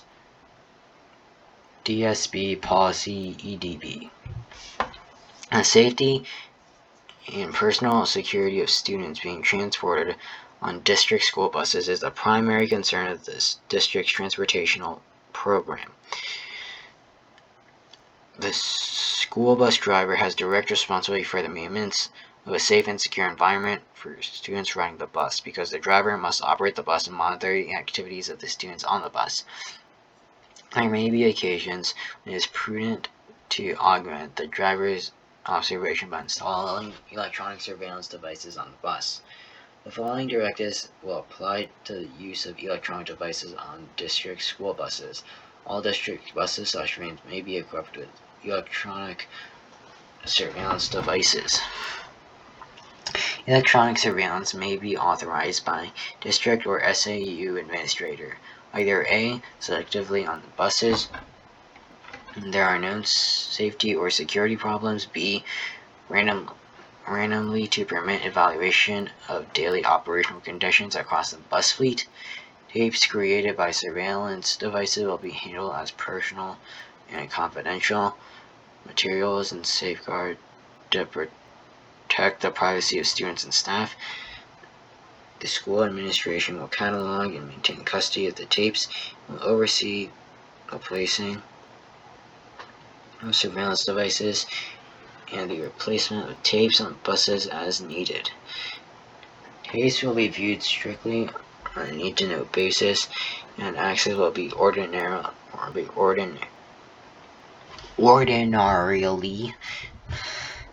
be limited to the principal, the assistant superintendent for business, or a school employee designated by the principal or assistant superintendent, in which case, where the tapes are used as evidence in disciplinary or legal process, the parents of the involved student or students will be permitted to view the tapes, as well as Hanover High School Judiciary Committee when this part is part of the discipline process. Hey, that's gonna, hopefully, be me. God, I sound so excited. In extraordinary situations in which privacy of the student, other than one requesting judiciary committee, is a concern, the principal may not allow review of the tapes by the Judiciary Committee. In such cases, the principal will meet with the Judiciary Committee to present reasons why the tapes should not be viewed. In cases where the tapes are needed to investigate an alleged violation of the law, the district will cooperate fully with the local law enforcement agencies. In cases where the tapes are needed to evaluate the performance of the school driver, the bus contractor will be permitted to view the tapes. Tapes not needed for review or evidence will be erased within 10 school days. A signing video camera may be in operation. Should be placed on each van/bus, notifying all students that the video monitoring camera will be in use on the bus/van. Adopted, Dresden, 26 October 1999.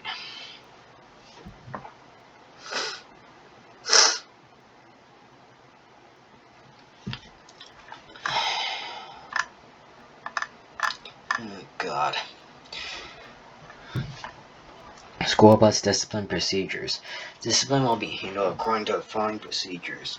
For unacceptable behavior, in judgment of the driver will complete a bus conduct report form, which notifies the principal of the problem. The principal will speak with the students, and if appropriate, speak to or send a letter home to parents. The principal will advise the bus contractor of action taken on each conduct report submitted by drivers. A serious offense or behavior which creates a safety hazard may result in a suspension of up to 2 weeks at the discretion of a principal. The driver may insist on a suspension for a student whose behavior creates a safety hazard. Unusually serious offenses may result in permanent suspension from the bus. If this action becomes necessary, the principal will notify the parents and the superintendent in writing. The actual suspension will be made by the superintendent with the right appeal to the school board.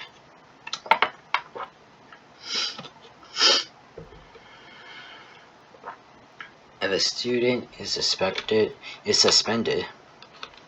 school bus as a consequence, a bus conduct report, or a report of poor behavior on the bus, the punishment will take effect the following morning. However, if at discretion of the school administration, the safety of other children is at question, the student may be suspended from the bus immediately. In that case, an attempt will be made to contact parents, the other transportation arrangements for the suspended student. If the parents cannot be contacted, the student will arrange for the school will arrange for the student to be transferred home only on the day suspension occurs. Thereafter, it is the responsibility of the parents to arrange for their students' transportation to and from school. School bus rider responsibilities. Riders and drivers will treat each other with courtesy and respect at all times. The use of profanity, vulgar, obscene, abusive language will not be tolerated. Fighting, shoving, or bullying on the bus or while waiting for the bus will not be tolerated. Throwing anything on the bus is prohibited. Talking should be carried in conversational tones. Smoking or use of tobacco is prohibited on the bus at all times. Students must obey immediately any request or suggestion from the bus driver pertaining to safe pupil transportation. The defacement of or destruction to the bus will not be tolerated. Any vandalism of the bus or bus seats will be billed to the person responsible for the damages. Aisles are to be left free of books, lunchboxes, coats, and other objects at all times.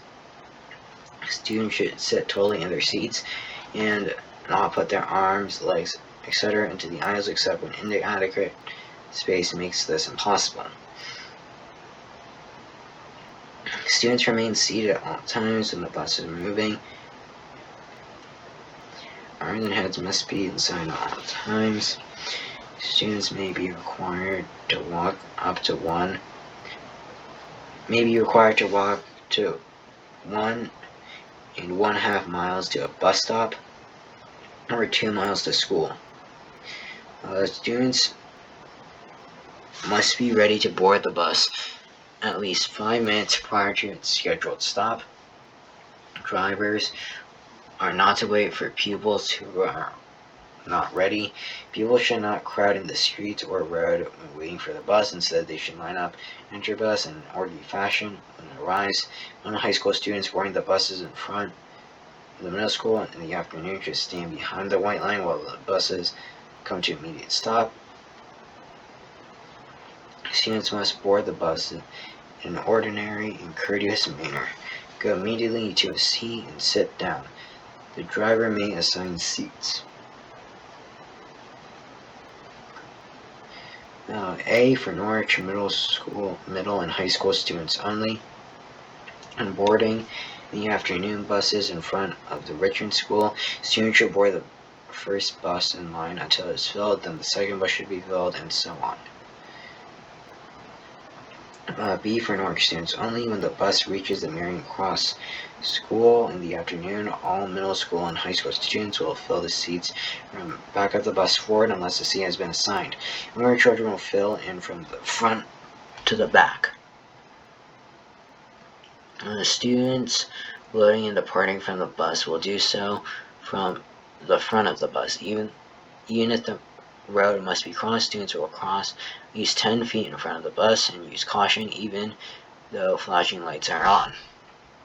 All school rules are in effect on the school bus for transportation to and from any school or any school event.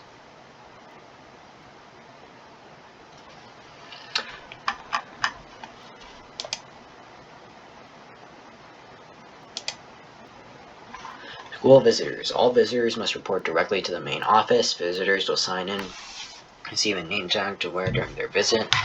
Parents and other interested adults are encouraged to sit in the schools during school day because principal is responsible for all persons on school property. Visitors are requested and urged to proceed first to the main office. Principal may ask any visitor to identify themselves.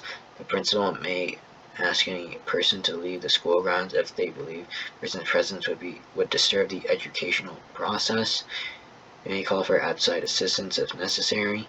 Visitors to the high school may be permitted if they have school businesses. May be admitted if they have school business. Visitors are not welcome for strictly social purposes, although occasionally an exception can be made with the prior approval from the principal or associate principal. Any student wishing to have a visitor attend classes with them must complete a flamingo form, which they can obtain through the associate principal's office. See how long this is.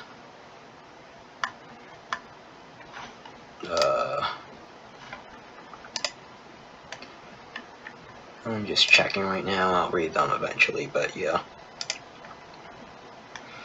Oh god, okay, these are relatively long. Let's check this. Yeah. It's pretty long. Graduation. That's also pretty long. Work intensive. Not as long. Student policies. Jesus Christ. I don't think we're even halfway there yet. Holy fuck.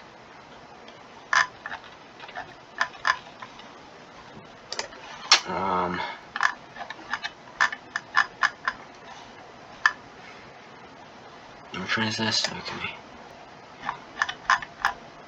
Yeah, okay, well, I'm gonna take a break now and just do this, I don't know, 10 minutes later. So my clock's gonna change from 3:21 to 3:31 right now. Alright, I am back. But it is certainly not 3:31. But hey, whatever. I'm going to do the student policies all together tomorrow, and I'm not going to do the index since the student policies is already like pretty long. And yeah. So when I finish all of these, which looks to be pretty long, it'll cut and it'll be 9/19/2021. So anyways, Honor Code, passed by Council March 25th, 2008, adopted by the Dresden School Board March 25th, 2008. Hanover High School is a democratic school, therefore all members of the school community are expected to uphold living standards of responsibility, honor, and integrity both in and outside of the classroom. Living by these standards inspires confidence and trust in others as well as oneself. To that end, all members of the Hanover High School community are expected to abide by the rules of the HHS handbook. Violations of these rules of conflict with our honor code principles and betray of our communicative trust. Any member of the Hanover High School community is aware of an HHS code is bound to take some action. At a minimum, this action may be to report the violation to a parent/guardian, teacher/administrator, or other adult, or to speak personally to the individual in violation. To do nothing threatens with the spirit and success of the honor code.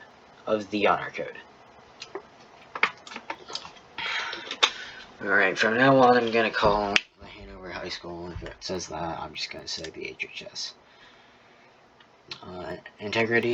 Academic Integrity Policy, passed by Council February 29th, 2008, adopted by Dresden School Board March 25th, 2008. Violations and definitions. Any of the following are acts of academic dishonesty and therefore violations of the Academic Integrity Policy, AIP, HHS Honor, and the HHS Honor Code. Students call an act of academic dishonesty before the act has been completed or is in violation of this policy.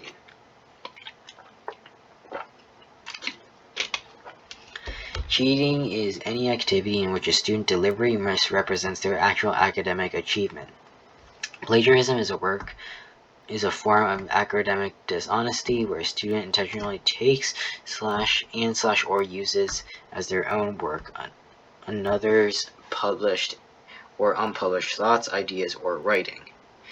Verbatim repetition or paraphrasing without acknowledgement of another person's writing, work, or research is also plagiarism.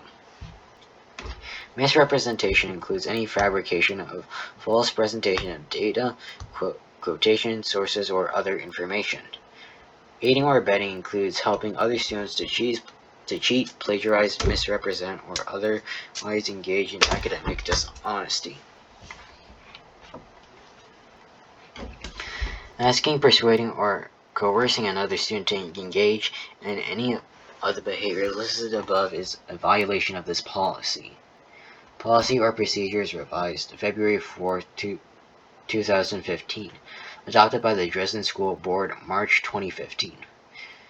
At a minimum, within the first week of each semester, teachers will provide a written explanation of specific expectations for complying with the AIP in their classes and facilitate a discussion of those expectations. A teacher perceiving a violation of the AIP will individually alert each student concerned and notify the assistant principal.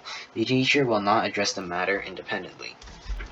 To decide if the case is actionable, i.e. an admission of violation or sufficient evidence to require a follow-up. Under the AIP, the associate principal will confer with the student about the circumstances and evidence. A student accepts allegation.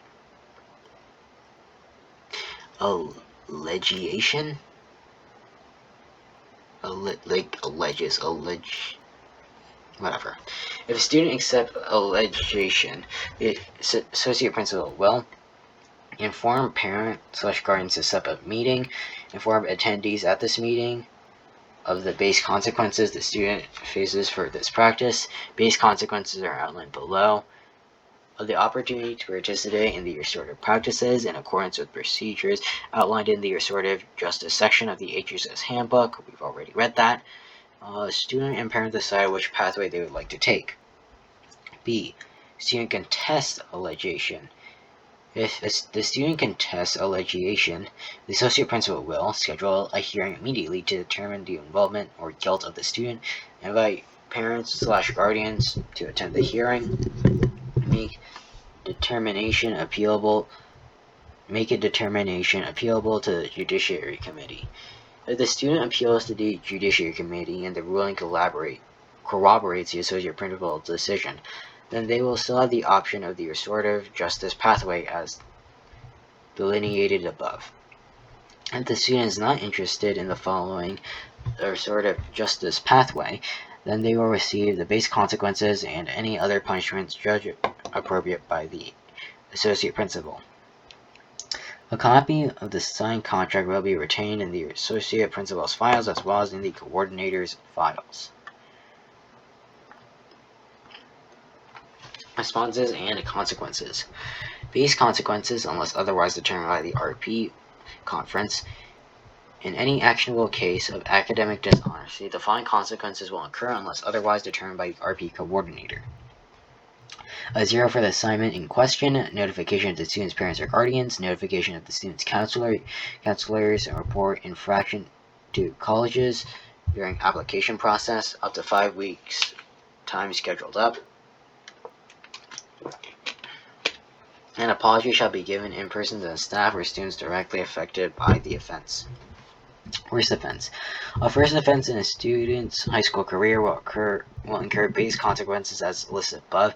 If first offense is deemed to be more than a serious offense, it may incur additional penalties as defined below. Additional, multiple, or more serious offenses. Additional, multiple, or more serious incidents of academic dishonesty, including serious first offenses, will be dealt with more severely. In addition to the base consequences defined above, consequences may also include following: more than 5 weeks time spent scheduled up, 1 to 10 days suspended, in or out of school, notification of the student's current teachers, removal from any leadership positions in the school or in extracurricular activities, including but not limited to captaincy on athletic teams, council executive positions, and club/activity leadership positions. Withdrawal failing grade from the class in which the offense occurred. No credit for the quarter for the class in which the offense occurred. The student will be given a fixed numerical grade for their existing score minus 41 points. The student may be given a numerical score of less than 0. No student may be given a numerical score grade of less than 0. Public recognition of the student at any underclass or senior awards function in the school year of the violation. No public recognition of the student at any underclass or senior awards functions in the school year of the violation. Suspension from and or limitations on the participation in any school-related activity in which the school represents HHS or either inside the high school or in travel to other schools or events for up to 20 school weeks. Variables for determining severity of offense. Penalties and consequences shall be determined by the associate principal based on the severity of the offense. In determining severity, the associate principal should consider factors such as repetition, prior incidents, collusion with other students, type of assignment, type of violation, seriousness of offense, contrition of students, cooperation of student after accusation, premeditation of offense, degree of effect on school community. Faculty members will have access to official disciplinary records documenting academic dishonesty for the purpose of writing letters of recommendation. Students should be aware that college recommendation forms ask whether the report has been academically dishonest. Further, the Hanover High School Secondary School Report, which is part of every college application, will specify whether a student has been administratively disciplined in grades 9 through 12 for an actionable violation of the AIP unless otherwise determined by the RP coordinator.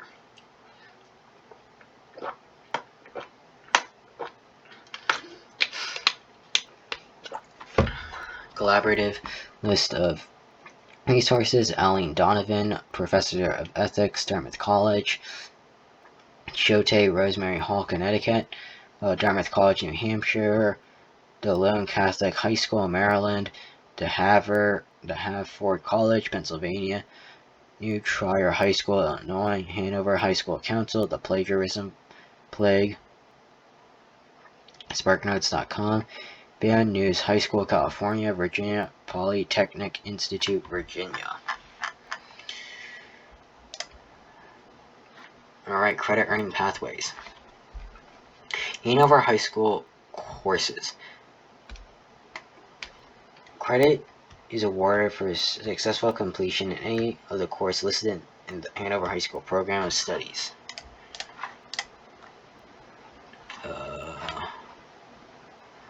So these art department course descriptions, computer science courses, the English department courses, Harvard area, career and technical support, health course descriptions, math course descriptions, performing arts descriptions, personalized learning programs course descriptions, physical education course descriptions, science and technology course descriptions, social studies department course descriptions, world languages. For additional information about additional learning opportunities, see our extended learning and supported learning pages. Academic credit minimum accumulation. To get on the schedule to graduate in 4 years, the number of credits required when entering each grade are grade 10, a minimum of 5 credits, grade 11, a minimum of 10 credits, grade 12, a minimum of 15 credits. Course load. The required workload for a full-time student is 5 courses. A reduced program, fewer than 5 courses, must be approved by the principal. To remain a student at Hanover High School, students must carry an approved course load, attend classes, and meet academic work obligations. A Hartford area and technology course counts as the equivalent of 3 courses. Harvard courses count as 3 credits per year. Dartmouth courses such as lab sciences and foreign language are tailed as 2 courses. Other Dartmouth courses are generally counted as one. A Dartmouth course counts as half a credit per Dartmouth term. A student who drops to less than 4 courses because of negligent attendance and/or responsibilities may be asked to drop out of school for the remainder of the semester.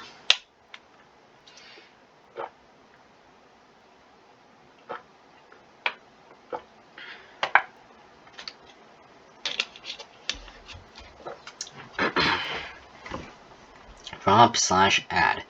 During the registration process, Hanover High School students should carefully consider their course registration selections.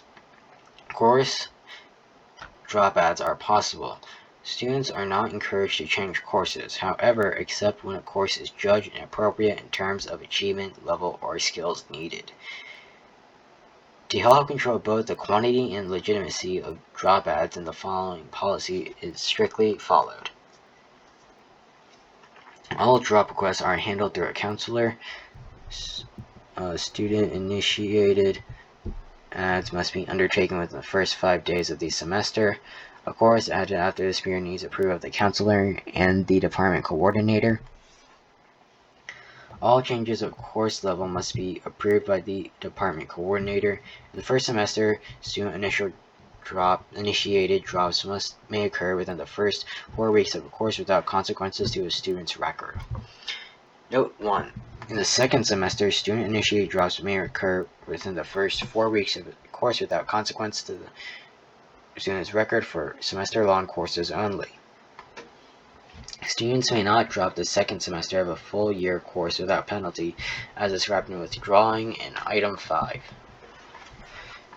Any course dropped after the 4th week of the semester will result in a WF, withdrew failing, in the student's record and will be factored into the student's GPA at a half credit, unless the drop is initiated by a teacher or counselor. In this case, the record will indicate withdrawn without penalty and is not factored into the GPA. This rule also applies to semester-long courses that begin the second semester. Regarding to any full-year course, see Program of Studies, that is dropped for the second semester, the student will receive will receive the assigned grade and a 1/2 credit for the first semester of the full year course. A student will receive a WF for the second semester, which will be factored into the student's GPA as a 0 at a half credit. A student or counselor may initiate a course drop only if they are convinced that the student has been mistakenly enrolled in the wrong course and should be allowed to withdraw without penalty. Both the teacher and counselor must agree without the proper appropriateness of dropping a course without penalty. Teacher or counselor initiated drops will not be allowed after the 10th week of a course. In cases of extended illness or special circumstances, the above limits may not apply. Decisions will be made on case-by-case basis by the school administration.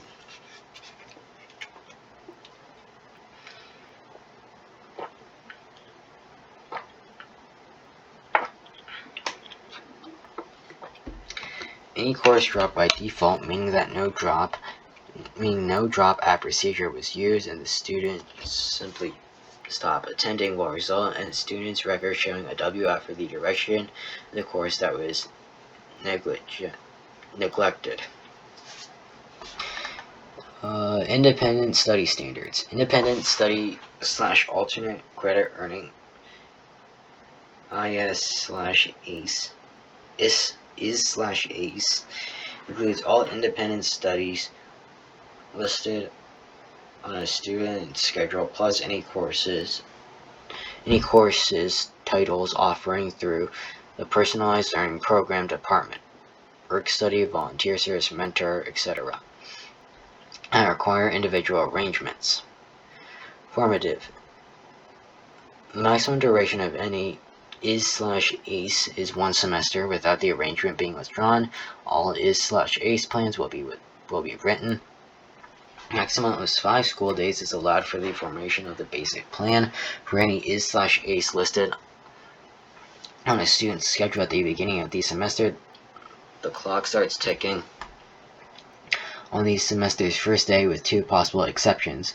A pre-arrangement has been made with the teacher that is satisfactory with the teacher. The student has 0 approved excused absence, whether upon the deadline will be extended a number of days equal to the absence. If a student fails to complete a satisfactory arrangement by the 5-day limit, this fact will be reported by the teacher immediately to the student's counselor, who will consider the course listing dropped from the student's program. The IS/ACE formative stage is considered complete when all the substantive criteria are recorded in writing, and both the teacher and student have signed and dated the written plan. If an IS/ACE proposal for credit needs to be approved by an academic department, the completed proposal must be acted upon within a stated number of school days of being submitted to the department. If no limit is stated, the proposal must be acted upon within 5 school days.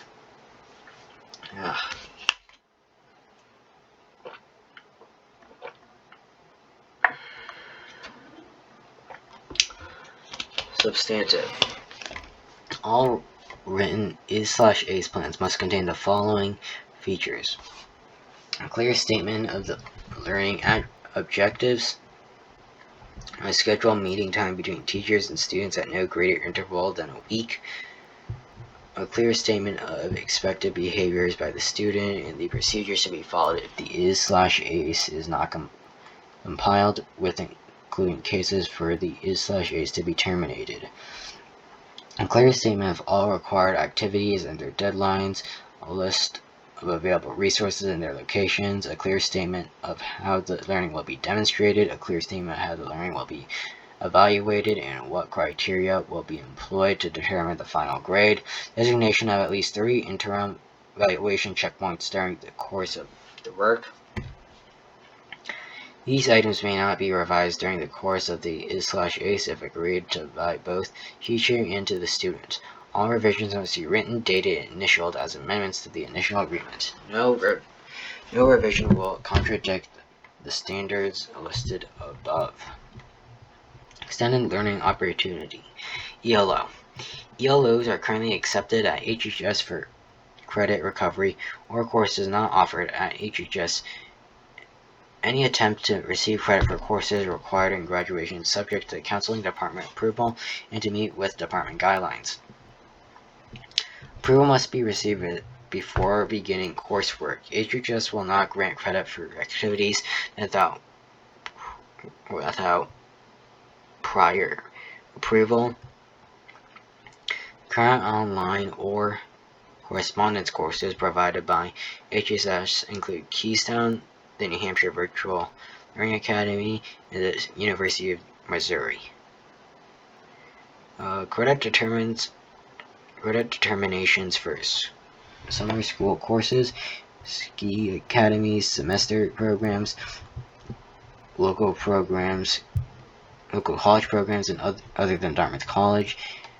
Correspondence or online courses will be made with the counseling department. This will be done in conjunction with the appropriate department coordinator based on review of instructional hours, syllabus content, and accreditation status of the institution. Students must be obtained prior approval through the counseling department to earn credit for courses not listed in the HHS program studies. Homeschooling. Credit determination for an approved homeschool education plan will be made by the counseling department. This will be done in consultation with the appropriate department coordinator using indicators that include but not need to be to standardized testing, portfolio content, and individual assessment by professionals in the school district.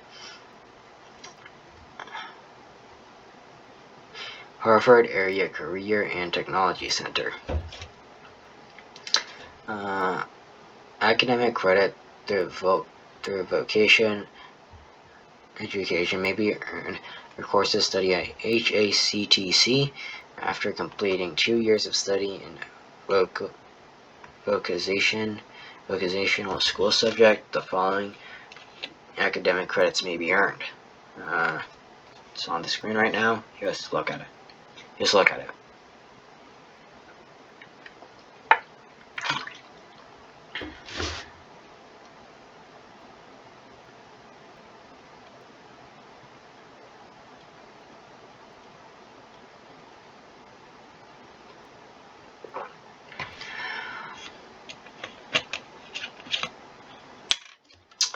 Stay abroad. A student planning to live abroad for more than 1/4 of the high school year of the HHS year and wanting to obtain credit toward graduation during that time must obtain prior approval through the counseling department for this plan and enroll in a recognized secondary school in the country where they will be living. HHS will not grant credit for activities done abroad without prior approval. If the school the student plans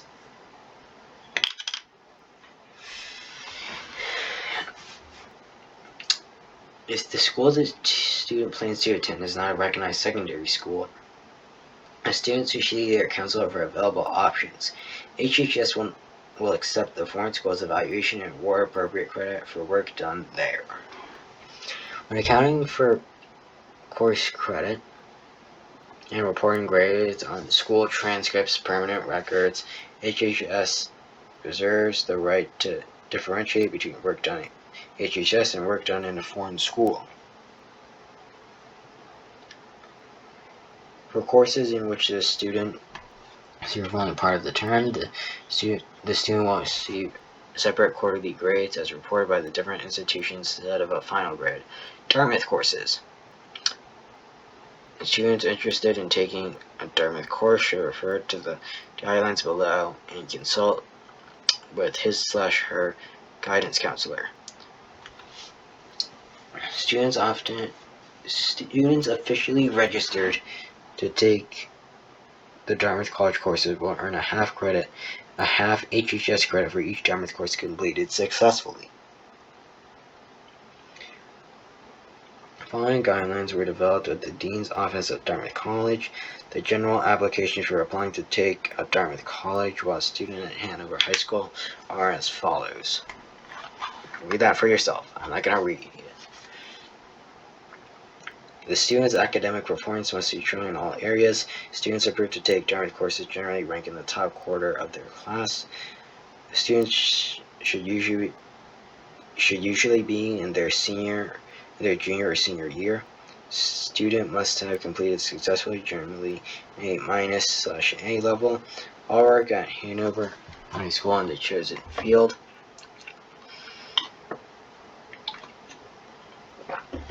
The student must be a full-time student in the high school. This is defined as carrying the recommended 5 courses, with the Dartmouth course counting as 1 or 2 of them. During the student's time at the HHS,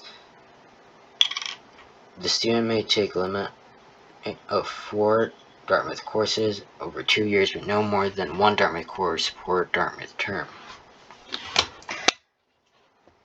Once a student is enrolled in a Dartmouth course, A, the student is expected to complete the course unless they is forced to drop out for health reasons, and B, the student falls under the grading policies of Dartmouth College and for that part of their program. Grades earned at Dartmouth will become part of the permanent record of the student.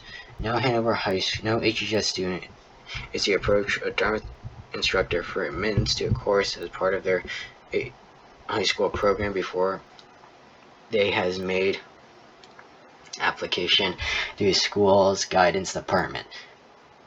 Once started, students may continue taking Dartmouth courses as long as they earn grades of B or better.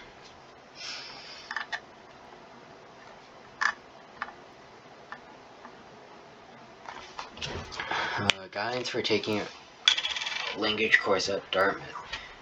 Dartmouth College has made its foreign language programs available to Hanover High School students with proven ability for learning languages at an advanced level upon the recommendation of Hanover High School's Foreign Language Department. Due to the variety of foreign language courses offered both at Hanover High School and Dartmouth College. The following guidelines govern the availability of Dartmouth language courses to HHS students. 1. Students wishing to take a Dartmouth language course must be juniors or seniors and have demonstrated outstanding ability, generally A- or better, in the area of a foreign language. These courses are not available to younger students because language learning at middle school does not adequately demonstrate the ability to study a language at the college level. 2. Students wishing to enroll in advanced French, German, Latin, and Spanish courses at Dartmouth. Level 1, 2, and 3 are not available to HHS students must meet the following criteria. They have successfully completed the highest level of language intended for advanced study. They have demonstrated competency to take an advanced Dartmouth course.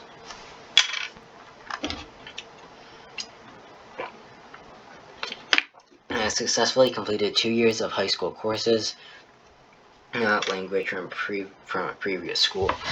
They have demonstrated in that language a level of competency comparable to 2 years of study at the high school based on extended residency in a foreign country or heritage community in the family. Okay, hold on. What the fuck is compensity?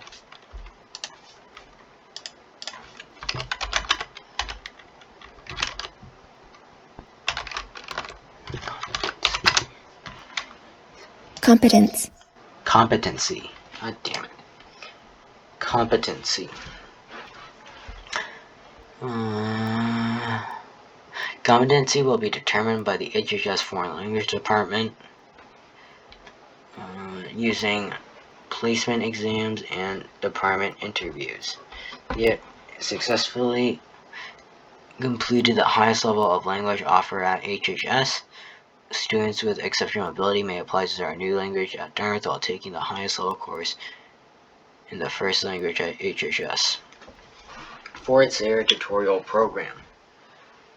All HHS Fort Sayre 1 and 2 skiers are eligible to participate in the tutorial program. The program is designed to allow skiers to train under optimum conditions. Participants attend 4 morning classes at HHS and be tutored in 1 subject in the evening.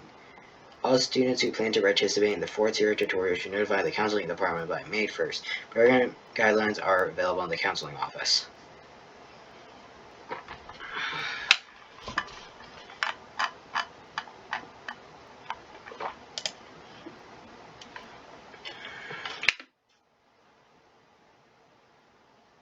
You gotta be kidding me.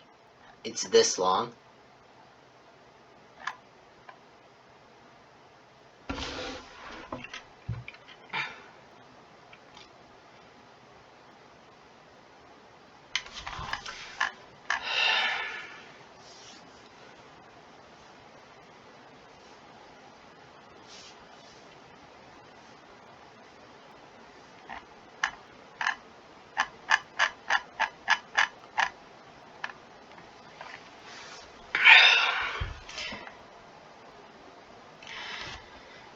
Alright, well, how long are these?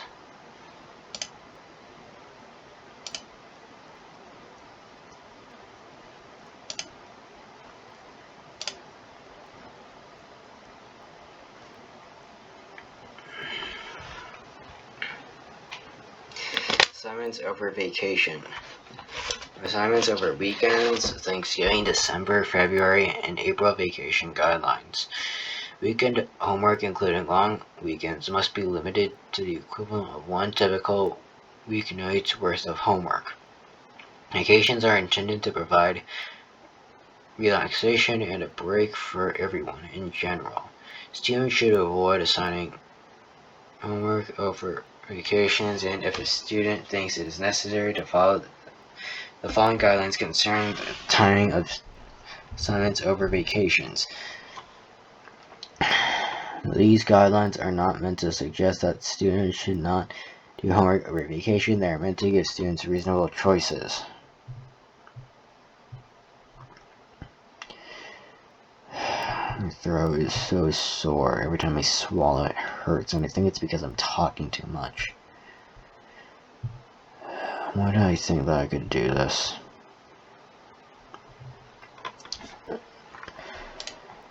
Alright, for student policies, I'm going to do acceptable use. Athletic responsibilities, attend policies. Behavioral activity. So the first 4, then I'll do solicitation, since I did this since I wanted this to be a talking point on my thing for the JCOM, and those appear to be the only ones that matter for JCOM. So first 4, these here, this one, co-curricular code of conduct, reasonable appearance policy, restorative practices. Didn't I already do this? Yeah, I already did this. So I don't need to do that again. Schedule up, since that's a punishment, and solicitation by students.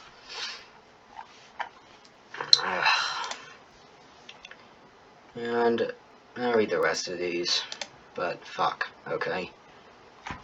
Fuck me.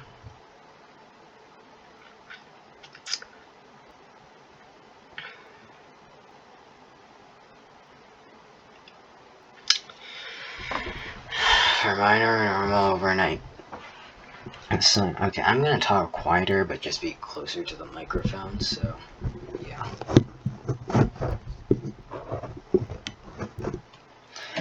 For minor or overnight assignments, issue these in timely fashion so that students will reasonably be able to complete them without having to do work over vacation. For major or long-term assignments, allow enough time on either side of the vacation to allow students to reasonably and successfully complete the assignment without having to do work over the vacation by issuing the assignment at least 1 week before vacation, or making the assignment due at least 1 week following the day of return from vacation. Posting of assignments. Posting of assignments. All homework assignments and required materials must be assigned during a student's class period. It is not permitted to change entirely or increase a homework assignment after class is ended. Modifications to the existing assignment must be made no later than 20 minutes after the last class period of the day.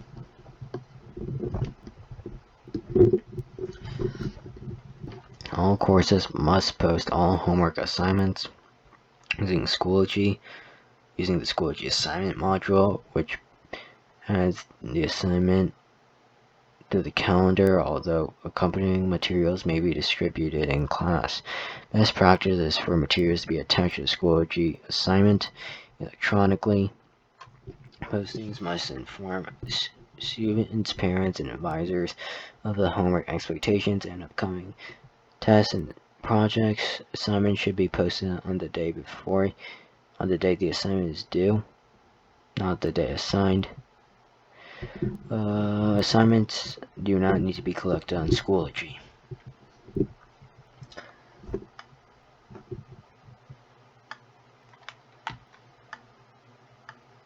Code of Quiet.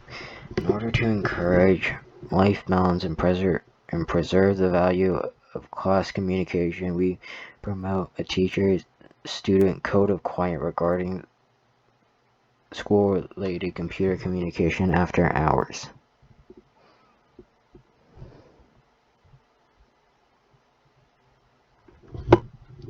Homework effectiveness. Homework effectiveness communication. All homework assigning teachers institute regular and honest check-ins regarding the quality, effectiveness, and duration of the homework to create a dialogue between the students and teachers regarding the value of time and time spent of assignments. Return of papers policy developed by the council. June 8th, 1979. Maximum time for assignments, papers, and tests and quizzes to be turned to students is 6 school days, level 1. Maximum time for large projects and reports is 12 school days, level 2. Long-term in-depth research projects will have an alternate deadline that must be specified by the teacher at the beginning of the assignment. All assignments must be returned by the end of the school year. Teachers will define level 1 and level 2 assignments in their course lines to each student. If any student is compliant about an assignment handed back outside the maximum time, it should be submitted to the curriculum committee of the council.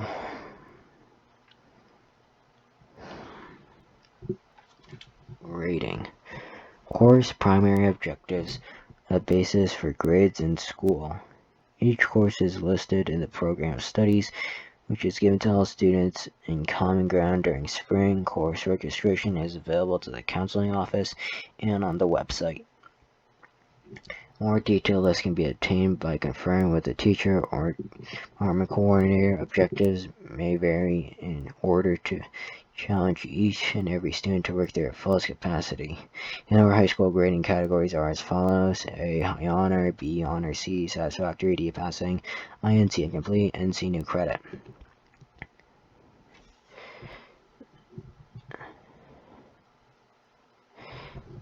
Students who receive a grade of C or above in sequential courses are permitted to continue on the next course in the sequence.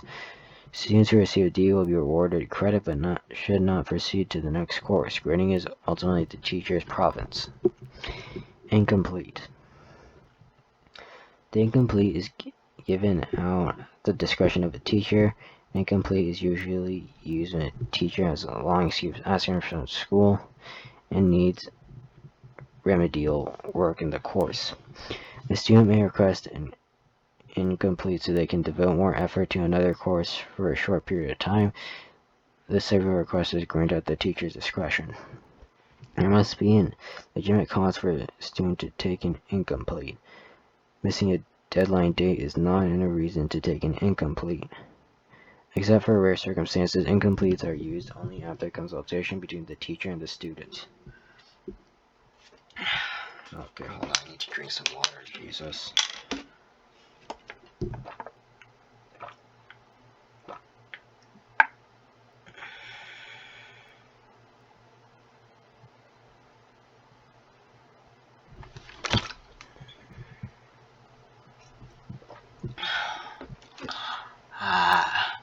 God. My voice hasn't died yet, but I want to preserve it for longer. And so my throat doesn't hurt as fucking much. After 2 weeks, the grade of an incomplete automatically becomes a no credit on the report card unless special arrangements are made with the teacher involved, and those arrangements are communicated to the counseling department. Special arrangements are made with the teacher involved, and those arrangements... No credit. A grade of no credit results if the student has not completed the course objective satisfactorily. This grade cannot be made up or changed without approval from the specific department. Notification of parents is required prior to awarding NC. Personal contact, interim report, and student and telephone call are all approved methods of parent notification. If students failing one or more classes at the every semester, they will be placed on a 4-week schedule off at the start of the subsequent semester. Missing work. In order to maintain best grade practice, teachers will enter a 0 into official gradebook record of all missing assignments, including project, papers, tests, and quizzes until the time when the assignment is completed and graded. Course standards. Course standards are usually given at the end of the first and second semester for both semesters, semester long and full year courses. These courses are an independent grade reflecting the student's overall achievement and meeting course objectives. and are not necessarily an advantage of predicting quarter grades. Only the teacher responsible for the course may alter a grade. Grades once issued may be appealed only within the succeeding academic quarter. A student who feels that they have been graded unfairly should confer first with the teacher. If still dissatisfied, the teacher should take complaint with the teacher's immediate supervisor.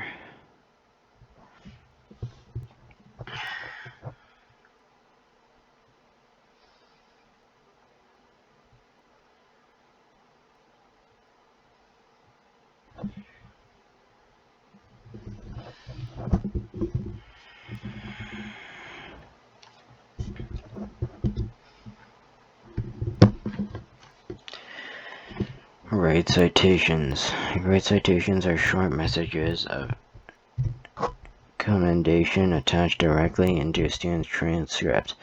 A teacher awards citations only when a student's work is sufficiently distinguished to merit special recognition.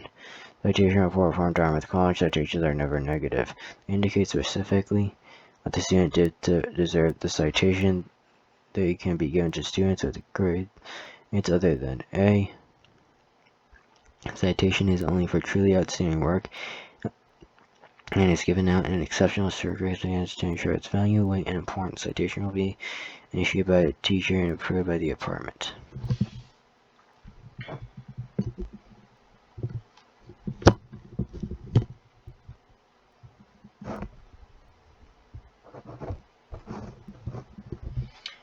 Report card distributions. Parents along with students at the end of the quarter will be notified that grades have been finalized in the report via the principal weekly newsletter, and if the student or parent wishes to print finalized report card, they will take it upon themselves to print it. Pass/failing option grading option. Students may take a maximum of 2 courses P/F between the beginning of their junior year and their graduation. They may take only 1 course per subject area in this manner. Class lists received by teacher will not distinguish between students taking courses for grades and those using P/F. All lists of students taking courses P/F will be taken in the counseling office, and if students and teachers wish, they may refer to this list. Students must register for P/F through the counseling office, at which time the student must meet with their counselor to discuss the benefits and risks of the P/F option. Submit a request form that is signed by a parent. Students must register for the P/F option within the first 5 days of the beginning of the course, September or January. They intend to pass/fail and have until the end of the 4th week to draw the P/F option. The P/F grade will be factored in the student's GPA only if the student receives a failing grade. P/F will be available to all courses offered in the school.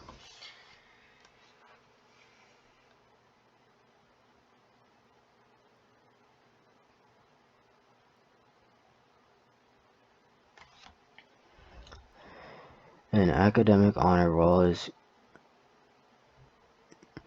is computed each quarter. All courses are included in honor computations. Students who receive a grade point average of 3.8 or above are designated as high honor. Students with 3.5 to 3.79 average are designated as honor students.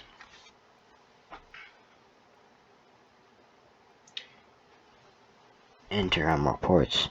Teacher frequently send home notifications when a student is performing exceptionally well or is not meeting course objectives. Parents will encourage a student who is not meeting expectations and relate the teacher.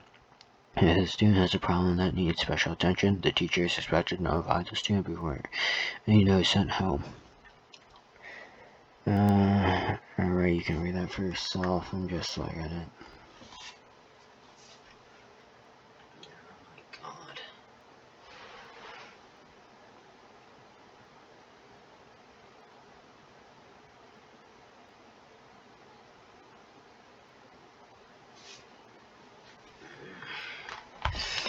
Alright.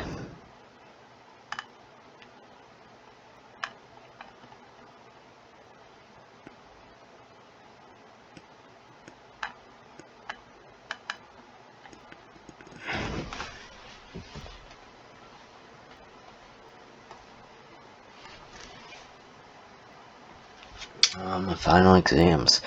High school conducts a final exam period at the close of each semester. General information.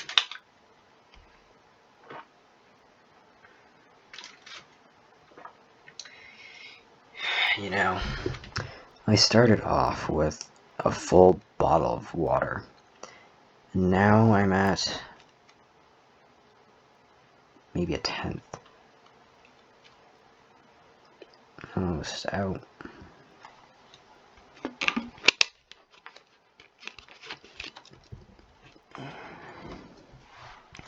This final assessment accounts not more than 20% of final grade. Semester grade will be set at 40%, 20% exam. Any other grading weight or percentage must be approved by the department coordinator.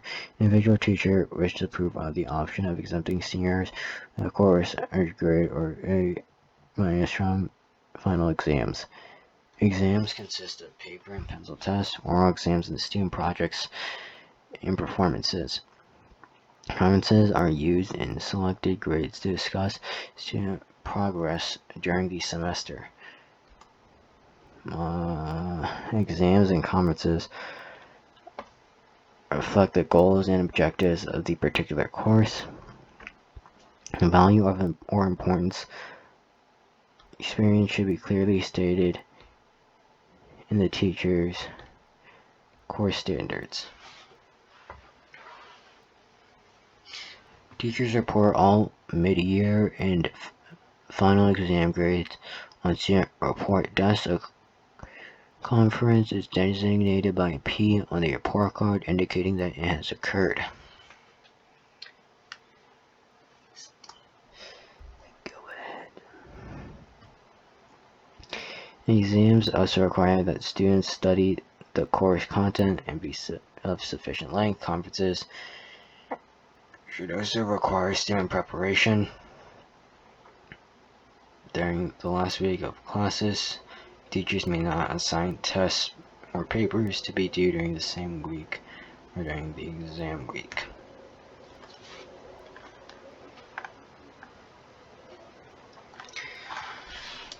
Goals of exam week. The function of exam week is for teachers to evaluate the students' learning of the course content and skills, and for students to review and synthesize course materials, complete unfinished work and assignments, practice self-discipline, and preparing for exam/conferences. Review period. Course requiring an examination of the material learned as the final course experience will have at least 2 consecutive days of formal review periods during the last 2 periods till the week of exams. Some courses do not require a formal review period since the course final experience not an examination of material learned. Most final experiences test a substantial body of knowledge and skills that require some structured review. The specifics of each teacher's review period are explained with the course standards, which will reflect the test preparation motion below. Previously taking quizzes, tests, quizzes, and assessments will be available for student test preparation in 1 or 2 more days. Tests will be available for study during 1 or more X periods in advance of the next test, provided the upcoming test builds on subject material covered in previous tests. Tests will be handed back for review at home. Tests will be available for supervised study in the appropriate resource center.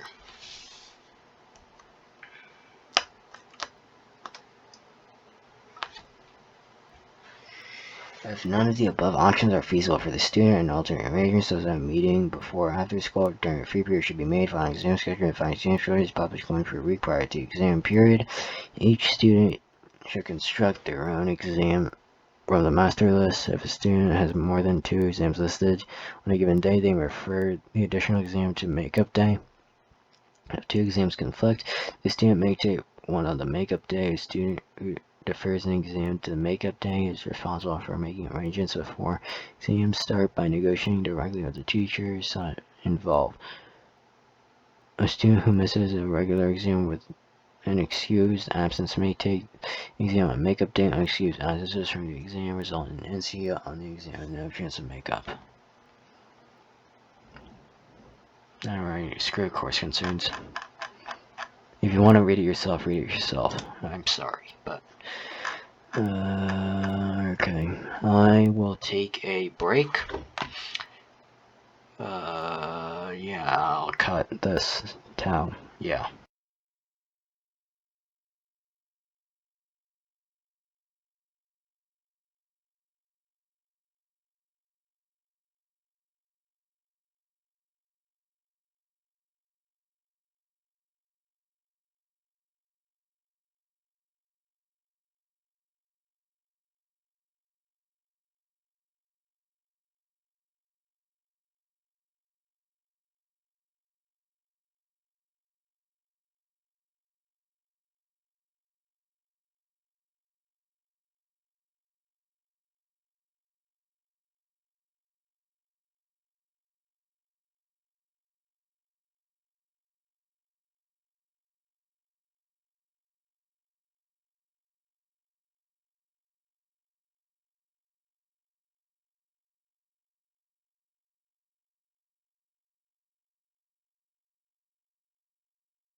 Alright, let's just looking around a little bit. Let's go to course standards policy.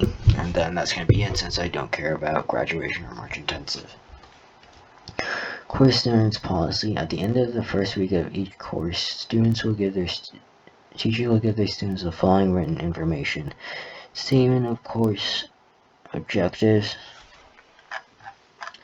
Okay, statement of course objectives, tentative bibliography of required readings, tentative major test schedule, major written assignments, and tentative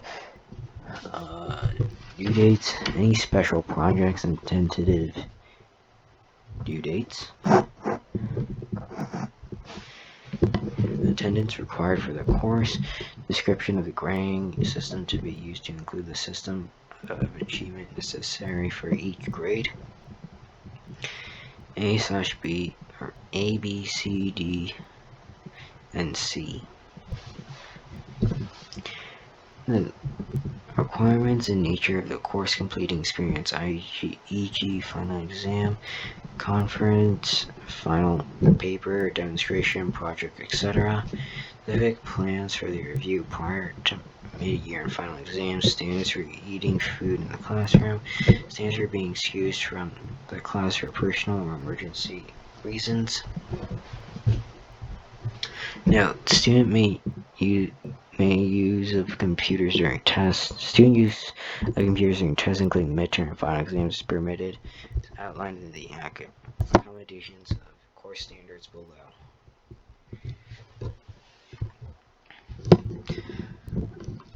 Accommodations, commonly part of the plan of the student who has a permanent or temporary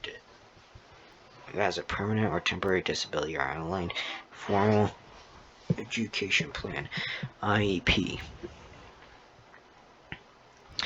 Accommodations of the playing field, allowing students full access to the curriculum without changing it. Students seeking accommodations in honors level courses, A, must meet departmental qualifications, and B, must be compatible of working with content material at faster pace and greater depth than would be expected of the non-honors level equivalent courses. For students with disabilities, teachers will adhere with the accommodations stated in the IEP or 504 plan, with the exception of that classwork and homework expectations and honors level courses will not be modified with respect to volume, pace, and rigor. Accommodations or modifications are course standards aligned in IEP that substantially reduce the curriculum in terms of volume, pace, and or rigor, while accommodations allow the playing field modifications substantially change the playing field. For example, if a student with a print disability needs all texts available in electronic form, this would be an accommodation. As soon as need text available at lower reading level, this would be a modification. Modifications lead to course individualization.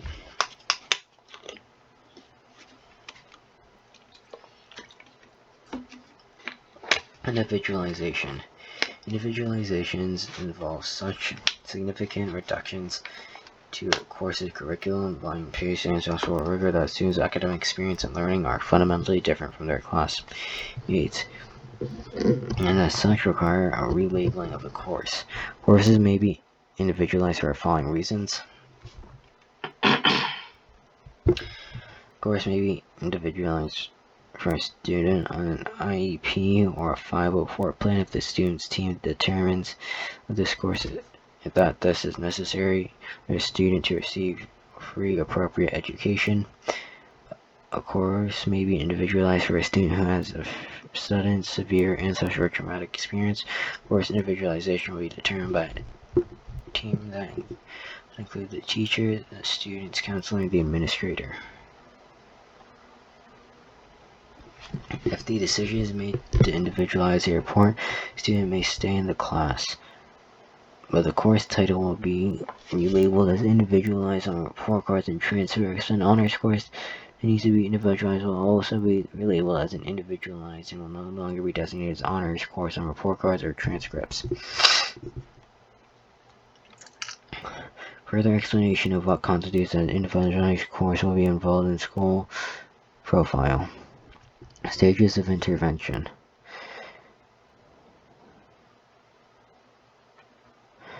For students receiving special assistance through an IEP, the curriculum may be adjusted for non-honor students if the adjustment is developed cooperatively with the learning specialist, parent, and the classroom. The teacher and is included in the student's IEP. An IEP meeting may be called as student needs change. For the following 504 plan or the RTN program, requests for the following adjusting courses are subject to the following protocol. Students on a 405 plan should be using the appropriate accommodations set forth in the student's 504 plan. If the student is not successful in the class, the student will be required to use available resources such as resource centers to provide study and tutors and may receive an academic schedule up. For students who are outside our special education 504 and RTN programs are determined to be struggling to meet basic course expectations, these incremental steps must be followed.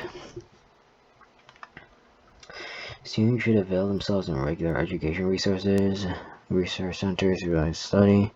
Students who continue to struggle academically despite availing themselves of these regular education resources should be moved to a lower level in the same subject, i.e. biology to general biology. Students with a long-standing e.g. 6 months history of difficulty or ability to coursework should be referred to 504 or special education. Please note, failure to do homework in a course is not a reason to move, change, or modify a course.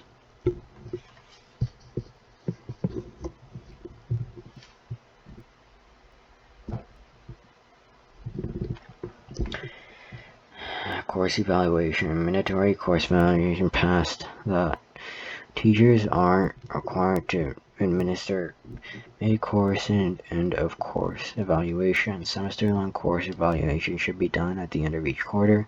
The curriculum committee on the course is responsible for verifying that evaluations are administered. For more information, see the course evaluation survey. Okay, well, that's going to be it for today. Okay, hopefully tomorrow I have more energy and my throat won't be sore. And yeah, then I will, so screw these two. What I'll be reading is these 4 here. Then I'll do this one, since why not? This one, since it has the word policy in it, and this one, since it seems important. Oh, this really confused me for a second, but that's fine. And I'm still gonna put that, like, I said that I was gonna read the entire thing. Look, this is close enough to the entire fucking thing. I doubt anybody here watching this, if you made it this far.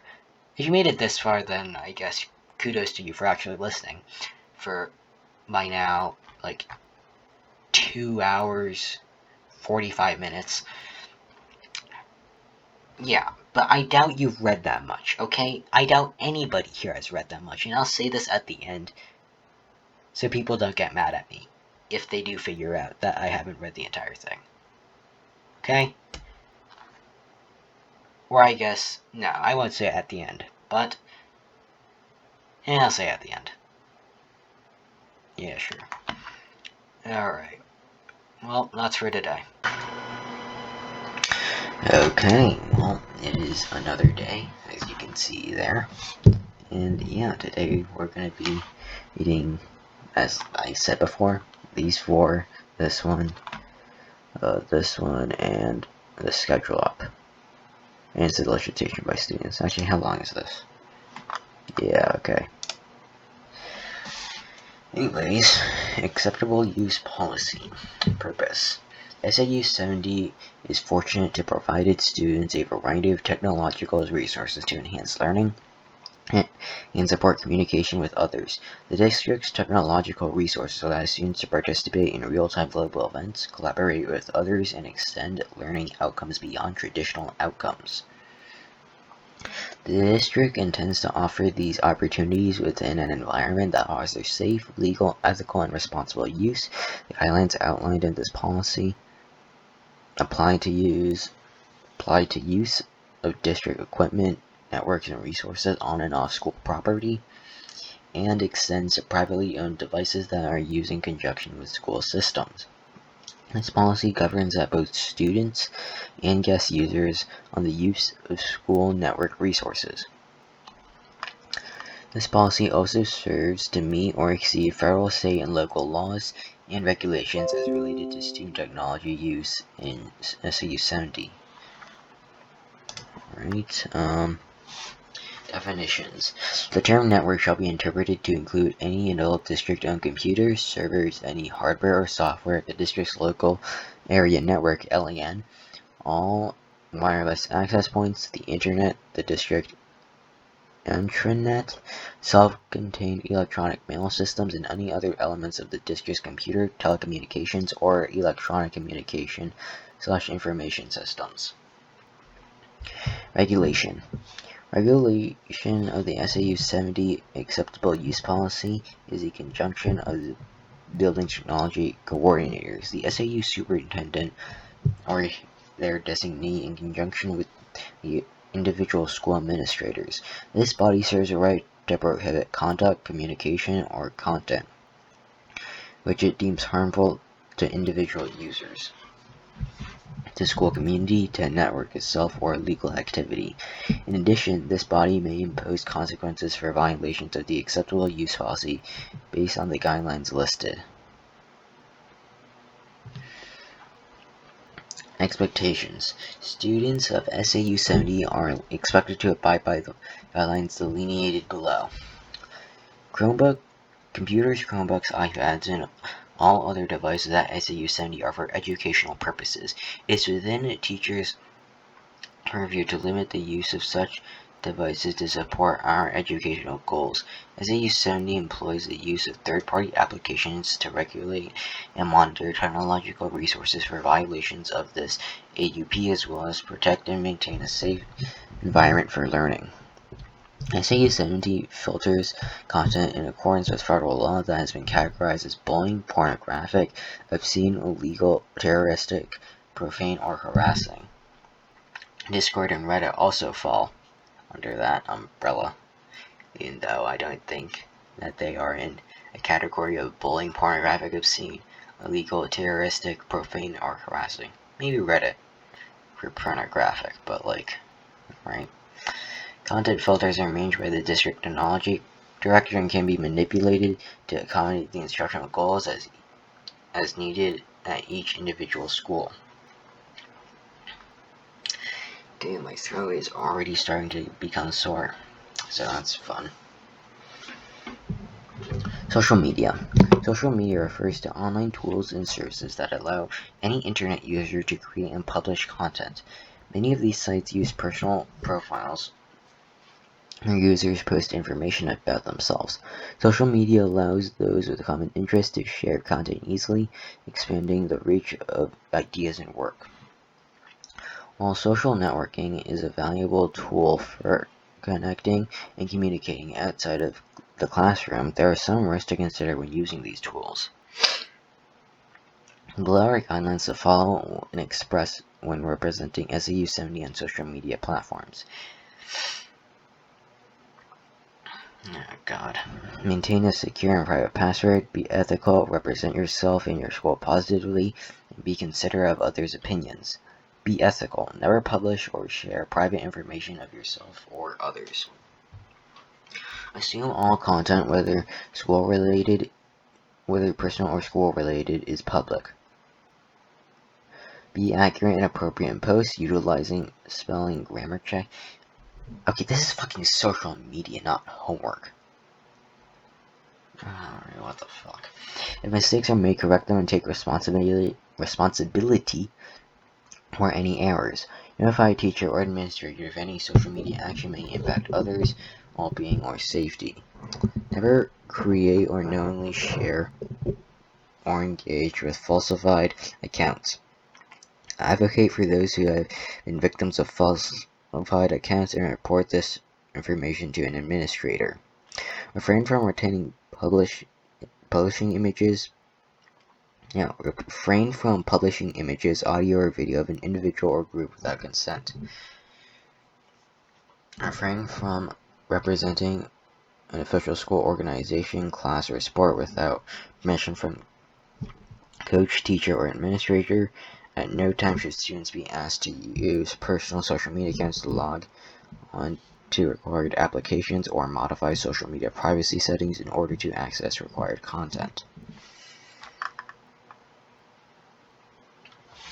SAU 70 supports multiple resources for education communication, including email, Seesaw, Schoology, and Google Apps for Education.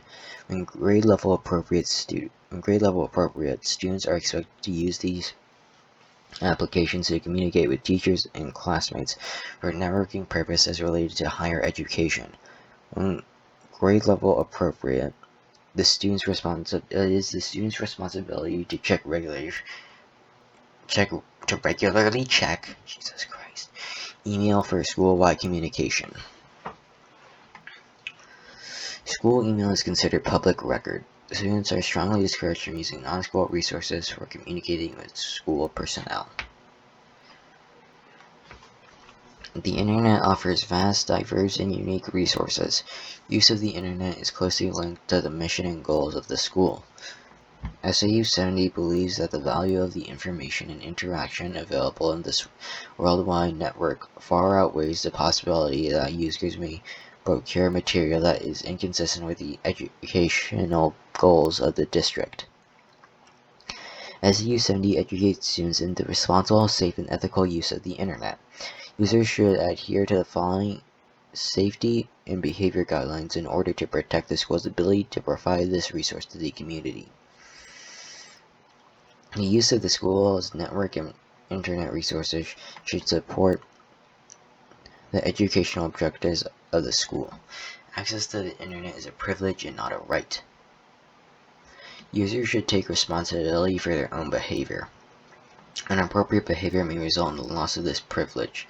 Technology is constantly changing, and because of that fact, guidelines for internet use listed below are also subject to change. Safety. In the interest of protecting personal safety, users should be cautious with giving out personal information and should take steps to understand about secure communications. Users should transmitting personal information such as full name, driver's license, financial data, phone and or cell phone number. Why is there a period there? Sending that is lewd, suggestive, or involves nudity, clicking on links, or downloading anything sent from unknown people, or links or messages that are out of character for people you do know. Using non-school resources for school communications, i.e. social media texting.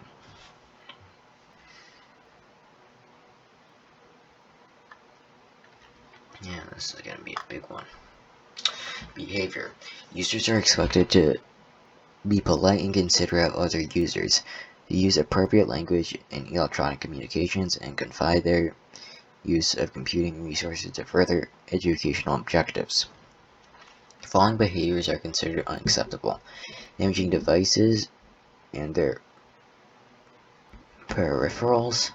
This includes removal or alteration of peripherals identifying labels, barcodes, or serial numbers. I see. Using information technology resources for commercial purposes, partisan political purposes, or for any unlawful purpose. Using electronic media to harass or threaten others to display, design, copy, store, draw, print, or publish obscene languages or graphics. Repeatedly go or purposely engaging in activities which reasonably tax computing and network resources or go beyond their extended or acceptable use. Borrowing, lending, falsifying, or misusing a computer account, or allowing or facilitating the unauthorized access to use of school computing resources by a third party. Using school computing resources to gain or attempt to gain unauthorized access to computing resources, whether inside or outside of school. Interfering with operation of the school's information technology resources by deliberately attempting to degrade or disrupt resource performance, security, or administrative operations. Where were we? How did I just get lost there?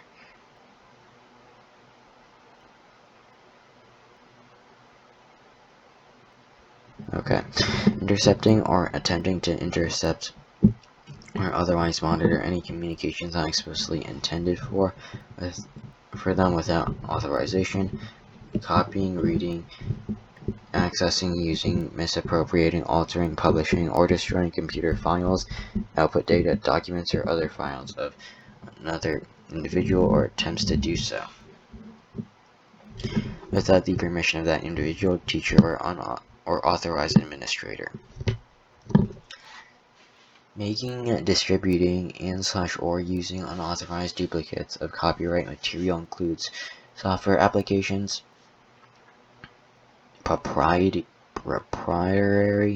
information, data, and information technology resources. This includes sharing of entertainment, music, video games, movies, files in violation of copyright law, violating the terms and conditions of software license agreements, or software distributed by the school by giving, lending, selling, or leasing such media and software to download for their own use.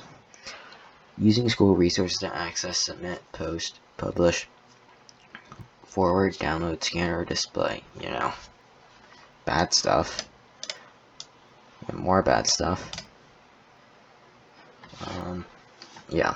Excessive use of resources for personal affairs, shopping, gaming, streaming, media, etc. Using electronic communications in any way which violates school/district policies or local, state, or federal laws.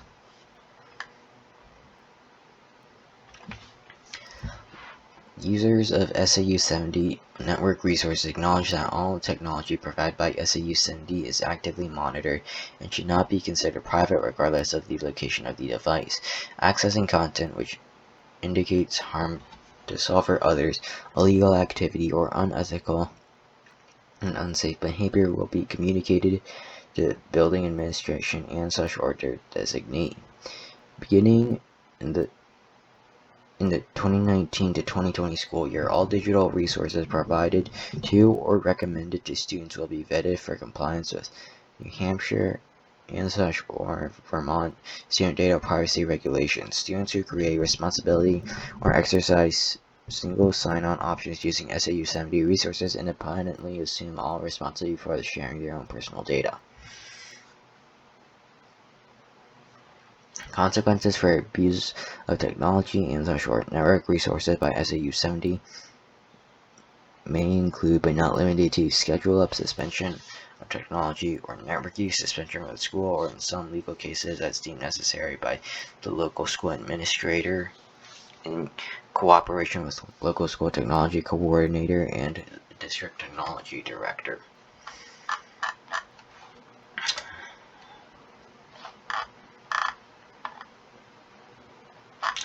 I am going to get a bottle of water, so I'll be back in approximately 30 seconds from now.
Was that 30 seconds or like a minute and 30? Oh well. Athletic responsibilities. Athletic practice responsibilities. Athletes are expected to be at every required practice unless excused by coach. Individual coaches determine penalties for missing practices unexcused. Students who must miss practice for an appropriate reason should inform the coach ahead of time. Athletes are expected to attend the first practice called after the official starting date unless excused by a physician or the head coach. Those who are excused from trying out should understand that they will be behind others in terms of skill and conditioning, and this may affect the team on which they are placed, or whether they make the final cuts if cuts are needed. All sport teams must have 2 consecutive days off over the Thanksgiving and February breaks, and 3 consecutive days off at the holiday and April breaks. The coach will choose the dates and will notify the players and athletic director before starting of the season. If for extenuating circumstances the coach feels that they cannot abide by this policy for a particular break, they must appeal to the athletic director and the principal as early as possible. Participation fee guidelines. Fees will be paid prior to participation. An athlete who does not make the full payment or receive a waiver will be ineligible until full payment is made. Fees must be paid in full and by check. Cash will not be accepted. Checks are payable to Dresden School District. Students with financial difficulties may be exempt from upon making a request in writing to the athletic director.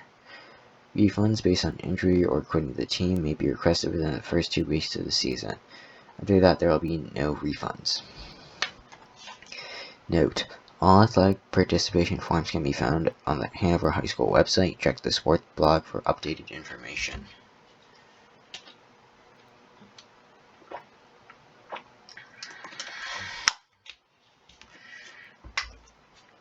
College athletic facilities. Members of Hanover High School athletic team should not use the college facilities until specific arrangements have been made by the athletic director with Dartmouth's athletic department. If a parent or athlete has a concern regarding the athletic department, the parent or athlete should speak with the following steps. Speak with the coach. If not satisfied, speak with the athletic director. If not satisfied, speak with the principal. If not satisfied, speak with the superintendent of schools. Disqualification from an interscholastic athletic event. Any player or coach who is disqualified from a game at any level for exhibiting unsportsmanlike conduct shall not participate in the next scheduled interscholastic event, including NHIAA tournaments. If a player receives a second game disqualification during the season, the individual will be required to forfeit any participation in that interscholastic score at any level for the balance of the season. If the game disqualification is administered in the final contest of the season, including tournament play, the penalty shall be carried over in that sport and invoked at the regular season game the following academic year. If a disqualification is administered to a graduating senior or coach in the final game of coaching at their school, it is expectation under NHIAA that the school will take immediate appropriate disciplinary action. Any player who leaves the bench area during the interscholastic athletic event where an altercation is taking place in the playing field shall receive 1 game disqualification for the next scheduled game. Note: in addition to the above rule, the student must comply with any additional rules and regulations set by the coach or advisor of that activity. The coach or advisor will inform all participants of that activity of the above rules and any additional expectation prior to the start of the activity season. However, students are still responsible for learning all applicable eligibility rules.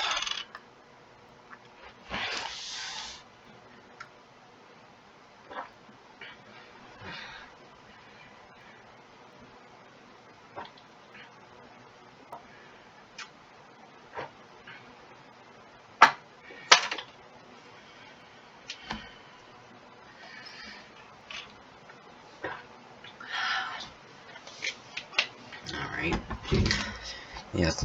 The athlete will accept responsibility for all equipment issued and will return everything in reasonable condition within 2 weeks of the close of the season. Penalty: the athlete will not be allowed to participate in any HHS athletic program until the equipment has been returned or paid for. In any event, the student will be billed for lost or abused equipment. The HHSDA believes that athletics should be considered an important part of the secondary school curriculum and should be accepted on par with other departments at the high school under overall control of the administrator of the school. The AD shares with other departments the goal of guiding young people toward emotional, social, and physical maturity, and that will assist the individual in developing self-reliance, pride, loyalty, and other desirable citizenship attitudes. While striving for this goal, concern for the physical welfare and safety of students is a primary objective. It is the objectives of the athletic department which are used to justify the use of tax funds in school facilities. The AD program encourages the development of a variety of competitive teams at varsity, junior varsity levels in every sports season. Along with these selected players, as many students and the resources of school/community permit should be encouraged to participate in physical activities. It is understood that a sufficient number of qualified coaches should be provided to adequately staff the athletic department, and that overall equality and consistency should be provided within the AD. It is necessary for the AD to promote and respect local, state, and national rules and policies under which our school program is conducted.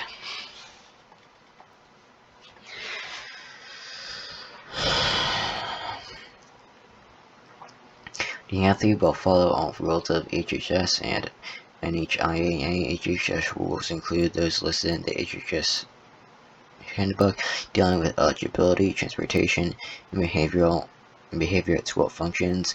NHIAA rules include those listed in Article 2, Sections 1 to 14 of the All NHIAA handbook. Copies of the HHS and NHIAA handbooks are available for student inspection at the AD's office or from the coach of the sport. Penalty: the penalties are stated in the HHS school handbook and the NHIAA handbook.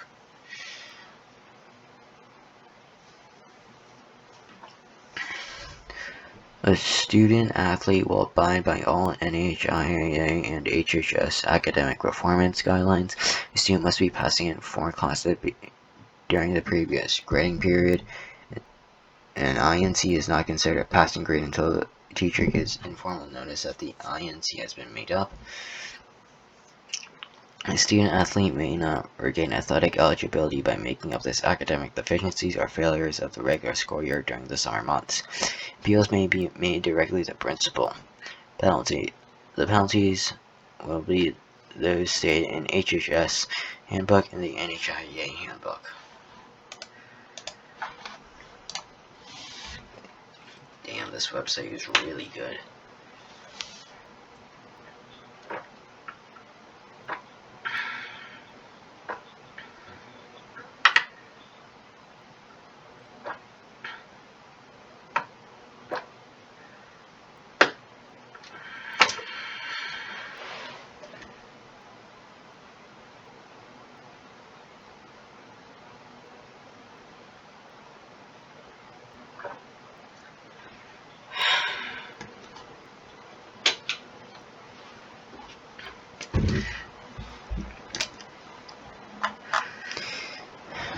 Attendance policy.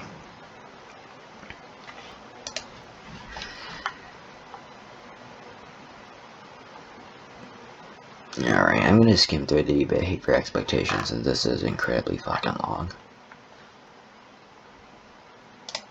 Like, I'm just gonna read I'm gonna read this. I'll just read up to here and there. And then discipline policy.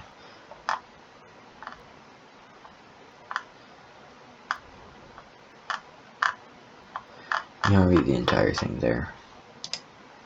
Memorandum of understanding.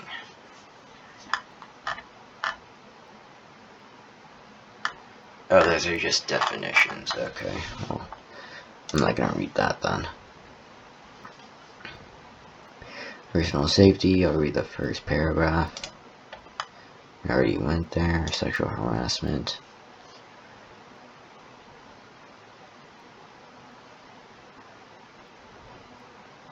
Yeah, I'll read up to there. Yeah. What was I gonna do? And so I'll say first, right?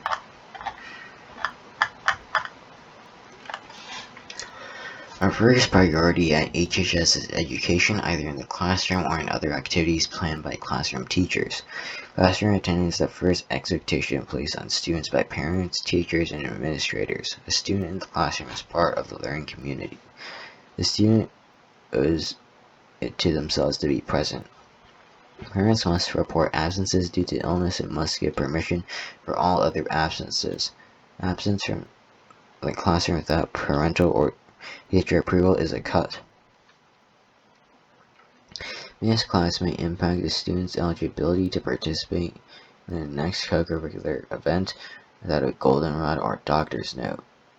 A student that has missed a class and will not be eligible for co-curricular activities, even if they are excused by a parent. Please see co-curricular code of conduct.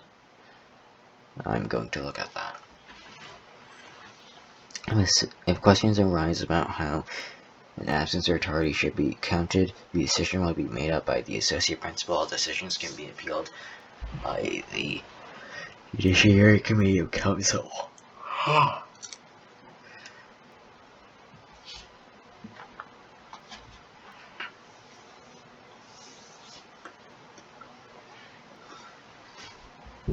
Prior notification absences / planned absences.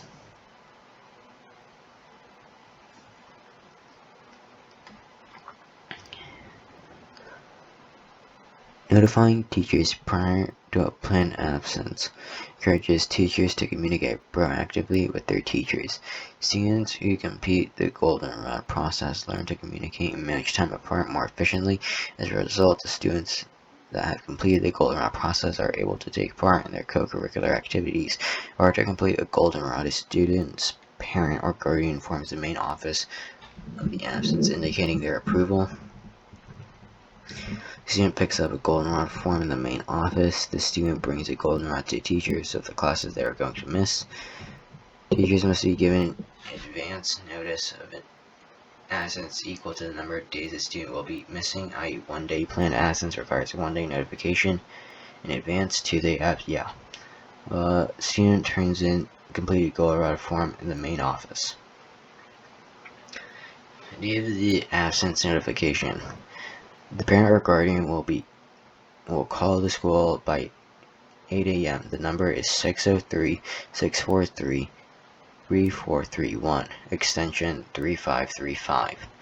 An absence will be considered a cut if a parent or guardian does not notify the school within 48 hours. If a student is in school and feels too ill to attend a class or schedule obligation, the absence will be excused only if the student reports to the nurse or main office if the nurse is unavailable. Failure to follow these steps equals a cut.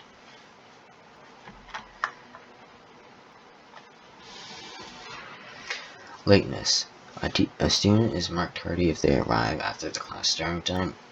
Parent may call or send in a note to excuse a student's lateness. Any tardy over 15 minutes will be counted as an absence, either excused or unexcused. The teacher will communicate with the student the first and second time they are tardy and unexcused to their class and deal with the issue at the student/teacher level. The administrator will meet with the student after 3 unexcused tardies in a quarter to develop an improvement plan. After 5 unexcused tardy in a quarter, the administration will assign one or more of the following consequences: communication with home, removal of the X period for the class, removal of activity period privilege after detention or schedule up. After 8 unexcused tardies in a quarter, the administrator will assign one or more of the following consequences: long-term schedule up, open campus removal, in-school suspension, out-of-school suspension. Any other penalties for tardiness must be stated in the course standards. If the teacher has not arrived 15 minutes past the scheduled start of class, students may leave the classroom.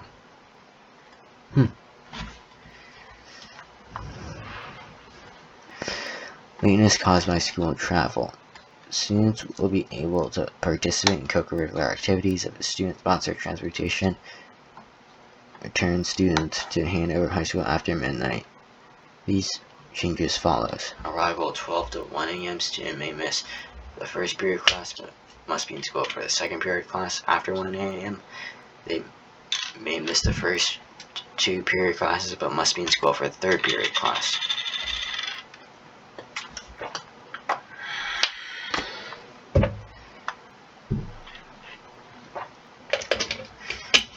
Makeup work. Absent students are responsible for asking the teacher what assignments or handouts they missed. Before a planned absence, the student will show the teacher a plan for making up written work that is missed, and the teacher must approve this plan. If the student takes planned absence without a makeup plan, grades for late work may be reduced at the teacher's discretion. The student must complete work missed due to their absence. The student will be allowed time equivalent to the number of days they missed unless the student and teacher agree to other arrangements. Work assigned before the absence will be due on the scheduled date or on the date of return from the absence unless the student and teacher agree to other arrangements. In case of family emergencies, illnesses, or other circumstances beyond the student's control, deadlines for papers, tests, projects, etc. will be extended by arrangement between the student and the teacher. For example, if the student is absent due to illness and misses a 2-day review for a test, they will have 2 days to receive and review and study the review material before taking the test.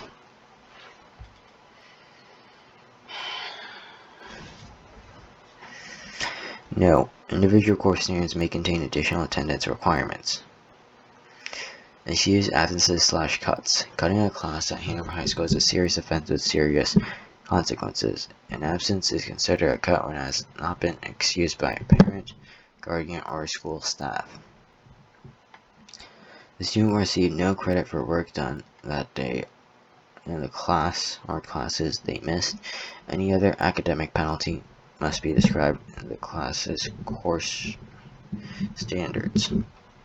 A student will not be able to participate in that day's athletics or in other co-curricular activities that have manageable attendance. In the first instance, the associate principal will contact the student.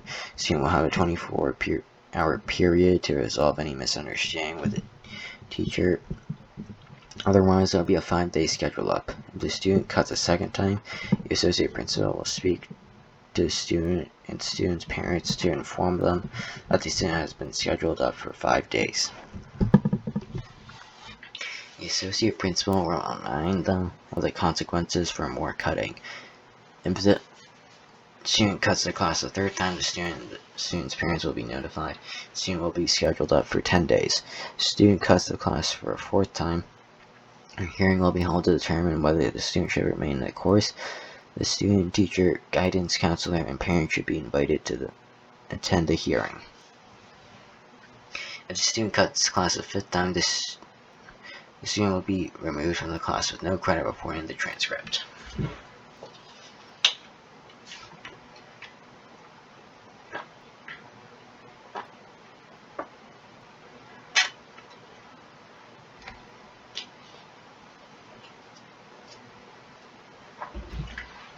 Truancy is defined as an unexcused absence from school. 10 half days of unexcused absences in a school year constitutes habitual truancy.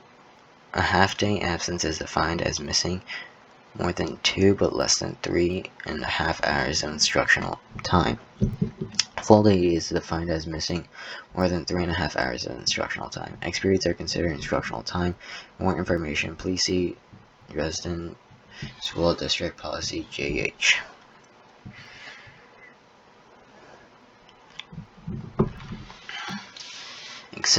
Extended or persistent absences from class and school are detrimental and disruptive to the learning process and may have long-term negative impacts on students' education. Chronic absenteeism also denies students the opportunity to participate in school activities and events and other beneficial social interactions. Students, their parents, and school have the obligation to minimize a student's absences from class to school and school.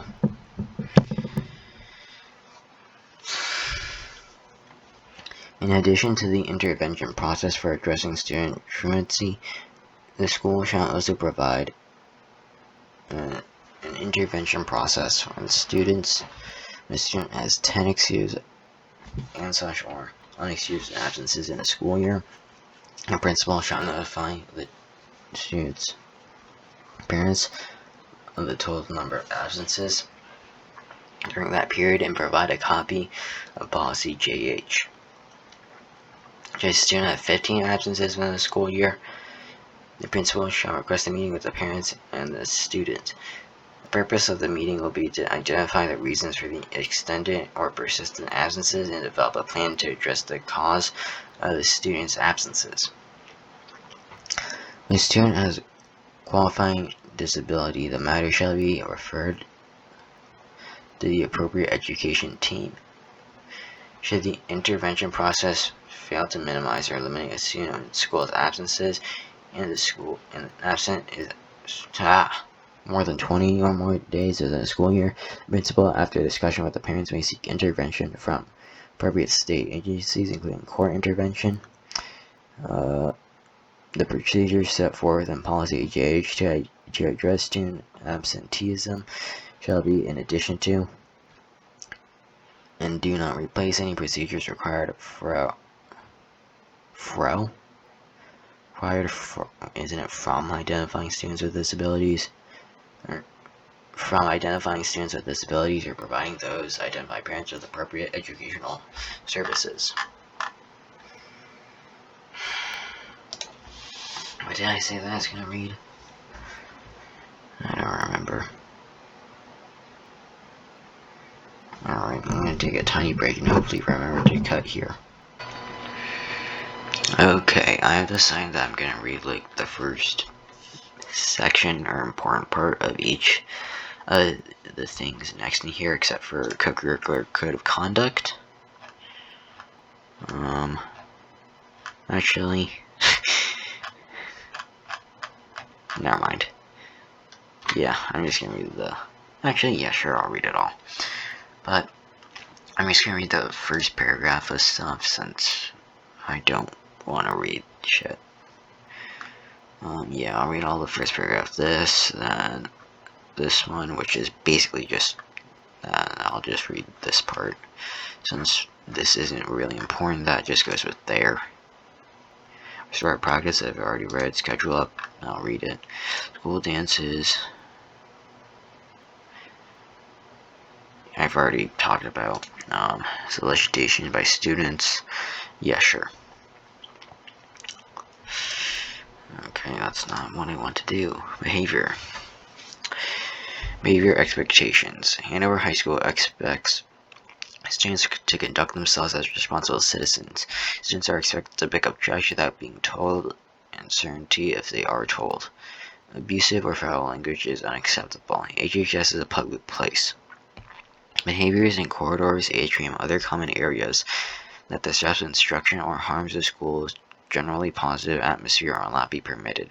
Open ridicule and verbal threats to other students and adults are considered harmful to the school's generally positive atmosphere.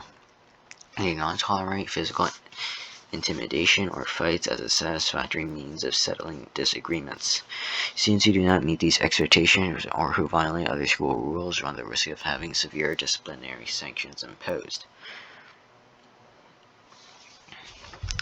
The administration and staff recognize that contents of this document will not address all situations that may occur, and circumstances arise that are not specifically addressed in this document. The administration and staff deserve the right to determine an appropriate response.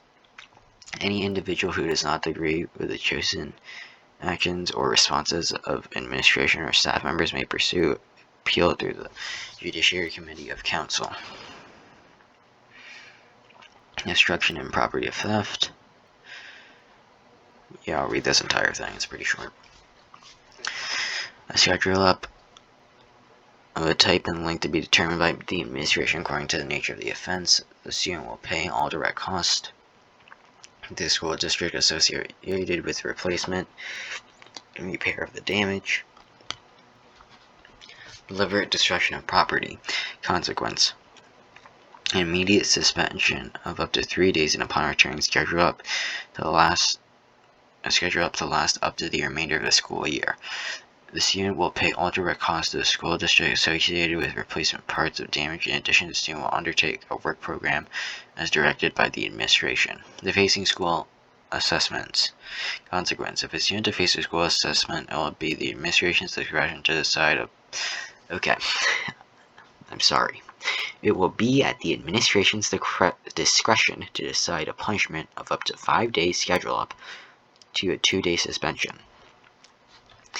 Stealing. Consequence: suspension of up to 3 days, schedule up to last minimum of 15 school days. The nature may be reported to Hanover Police Department for disposition based on the nature of the accident and the dollar value of theft.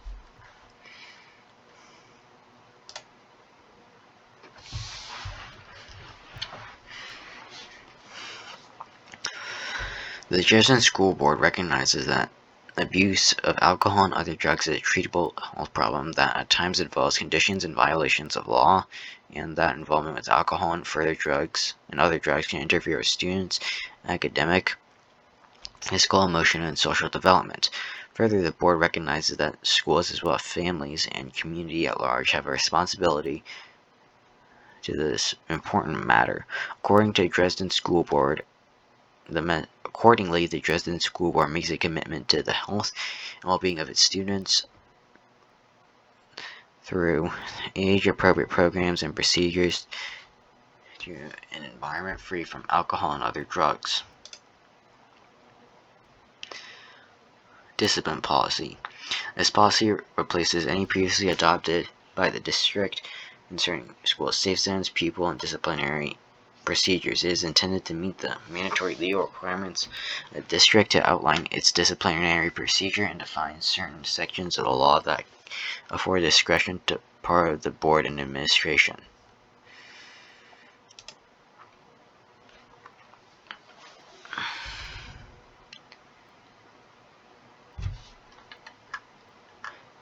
Okay, this appears to just be definitions, so I'll just read the introduction. Should I read this part? No, there's too many legal stuff.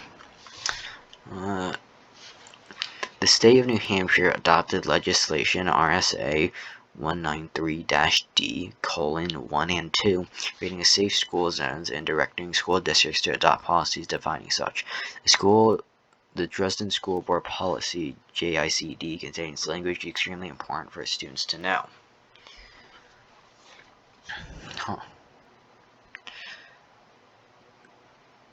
Well, if you want to read this, you can read it for yourself. I mean, homicide. I guess I'll read that. Homicide is a killing of another human being, whether intentional, negligent, done under influence of drugs or alcohol, or as a result of causing or aiding a suicide.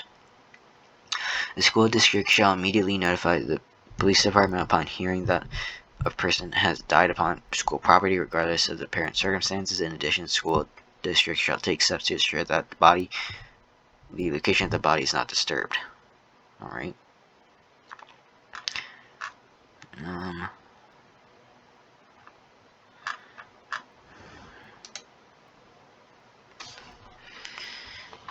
get a little drink of my water.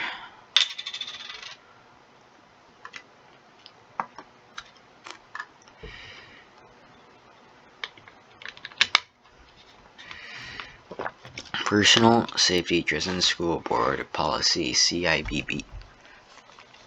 The Dresden School Board is committed to providing a learning and working environment which ensures the personal safety of all its members. Students and staff of the Dresden schools have a right to remain safe from violence and intimidation. Physical or verbal intimidation, harassment, hazing, bullying, verbal abuse, and intimidation will not be tolerated. All cases of simple assault defined as NH Statute 631:2-A and Vermont Statute 1-23, which cause bodily injury, will be reported to the police.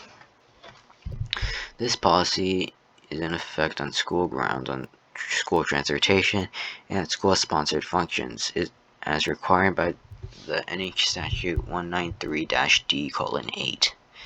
A written record of incidents involving suspension, expulsion, or delinquent/criminal acts, theft, destruction, or violence which have occurred on these sites will be kept and will be part of the student's complete school record.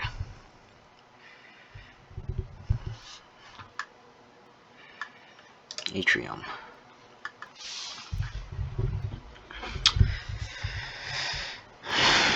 I've already read all this stuff. Sexual harassment. This is pretty long. But I bet it probably says don't do sexual harassment. So if you're not harassing people in general, you're probably doing pretty good.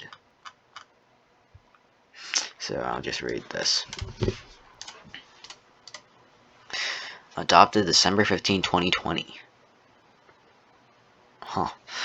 Harassment of students because of age, sex, gender identity, sexual orientation, race, creed, color, ancestry, or national identity, marital status, familiar status, physical or mental disability, religion, or economic status is prohibited. Such conduct is a violation of board policy and may constitute illegal discrimination under state and federal laws. May constitute illegal discrimination? Bruh, it's fucking harassment. So if I harass everybody, then I wouldn't be doing discrimination?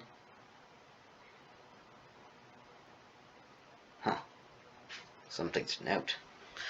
School employees, fellow students, volunteers, visitors to schools, and other persons with whom students may interact with in order to pursue or engage in educational programs are required to refrain from such conduct. Harassment and sexual harassment of students by school employees is considered grounds for disciplinary action up to and including discharge. Harassment and sexual harassment of students by other students is considered grounds for disciplinary action up to and including expulsion.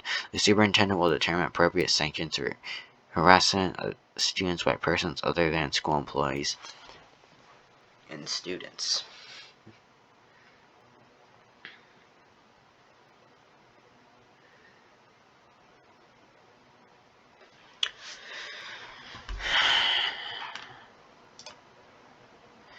This thing is incredibly long, so I'll just read this part. It's a pretty large part in general, and should give us the gist of it. If you want to read more, read for yourself. I don't give a shit. I don't want. Look, my throat is getting sore, okay? And why am I putting so much effort in this? This is just for JCOM. Look. Yeah, just shut the fuck up. Okay, at the beginning I said I was going to read the entire thing. This is probably more than anybody has ever, actually read and recorded. And if you're saying that you read the whole thing, you're lying, okay? Or read it out loud and go through, 3 bottles of water. Because you have a sore throat from talking a ton. Fucking Christ, okay? Just shut up. Sorry for swearing if a teacher is watching this, but I didn't swear in the first few minutes, so Hopefully there isn't anybody watching this that actually can do something with me. And I'm sorry for swearing. Yeah, I'll say it at the end. Where were we? Definition: a co-curricular activity is any activity associated with a school-sponsored team, club, or other organization that's not part of the HHS academic or March-intensive programs. Hanover High School Code of Conduct. Principles of conduct of co-curricular activities in council at Hanover High School approved by the council on December 12, 2011 by the Dresden Educational Committee on February 10, 2000 and Dresden School Board on March 27, 2012, revised by Council September 9, 2020. Weird that they don't have a 20 in front of these, but do in front of here. But co-curricular activities in council at Hanover High School provide a rewarding opportunities for all students. Participants represent themselves and entire school community. Participants are expected to display strong character, to model exemplary behavior, and should not discredit or bring harm to the activity or the school. The council is the governance body of Hanover High School, representative to the students and staff. Therefore, council members are subject to the council bylaws in addition to these guidelines. The council executive committee and the organizational engineering committee OEC, in concert with associate principal, may develop and enforce standards and penalties applicable to the council. This code of conduct contains the minimum standards and procedures that apply to all students who participate in co-curricular activities, advisors, and coaches. In collaboration with participants in their co-curricular activity may submit specific rules and such or regulations they deem appropriate for their activity to associate principal and such or athletic director for approval. Co-curricular members are subject to their specific guidelines as well as code of conduct. In the event of confliction between code of conduct and other rules and regulations governing the specific activity, the administration will observe the difference and will typically apply a more stringent standard. Gender inclusivity.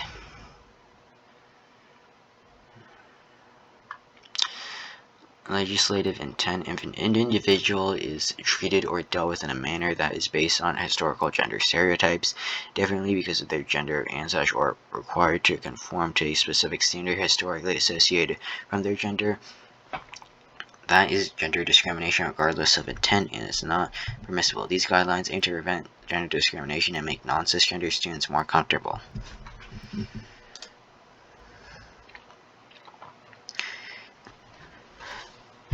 Open campus is a privilege granted by parents and Hanover High School administrators to sophomores, juniors, and seniors, and freshmen in the fourth quarter. They don't say that, but yeah. At least school grounds during their unscheduled time. The goal of this privilege is to give students the opportunity to develop personal responsibility of their unscheduled time. Open campus is an important privilege which should last only as long as the students treat it with respect. Parents give permission for open campus in the annual registration process. Sophomores may not leave campus until they had their introductory meeting with the associate principal.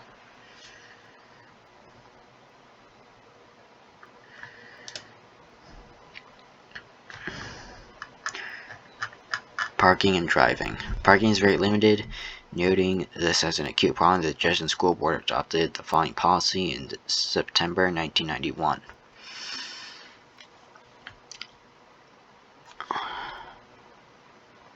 Okay, I guess parking lots and it doesn't concern me enough, or any other freshman. So yeah. Personal appearance policy. The goals of the HHS dress code are as follows: maintain a safe environment, following environment classes where protective or supportive clothing is needed, such as chemistry, or body protection, or PE, athletic attire / shoes, sexual orientation, race, ethnicity, body type, size, religion, and / or personal style. Allow students to wear clothing of their choice that is comfortable. Ensure that all students are treated equally, regardless of gender / gender identification. sexual orientation, race, ethnicity, body type, religion, and other personal or personal style.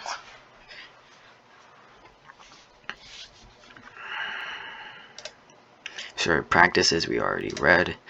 Schedule up. Schedule up is a school-based consequence that may be employed when a student violates unscheduled time or one of several rules stated in the handbook. Schedule up means that for a period of time the student loses the free choice of where to go during unscheduled time. Usually the student works out a schedule with the adult in charge. The schedule up specifics the following. A student suspends all unscheduled time in adult supervised work areas, with the exception of a 30-minute lunch period. The student must ask an adult supervisor to initiate the schedule form for each period, thereby confirming the student was in a previously designated space. The form must be turned into the main office at completion of the student's school day and be picked up at the beginning of the next school day. Failure to attend to a required period, excessive lateness, or failure to turn in or pick up the schedule form may mean in-school suspension as the next level of consequence.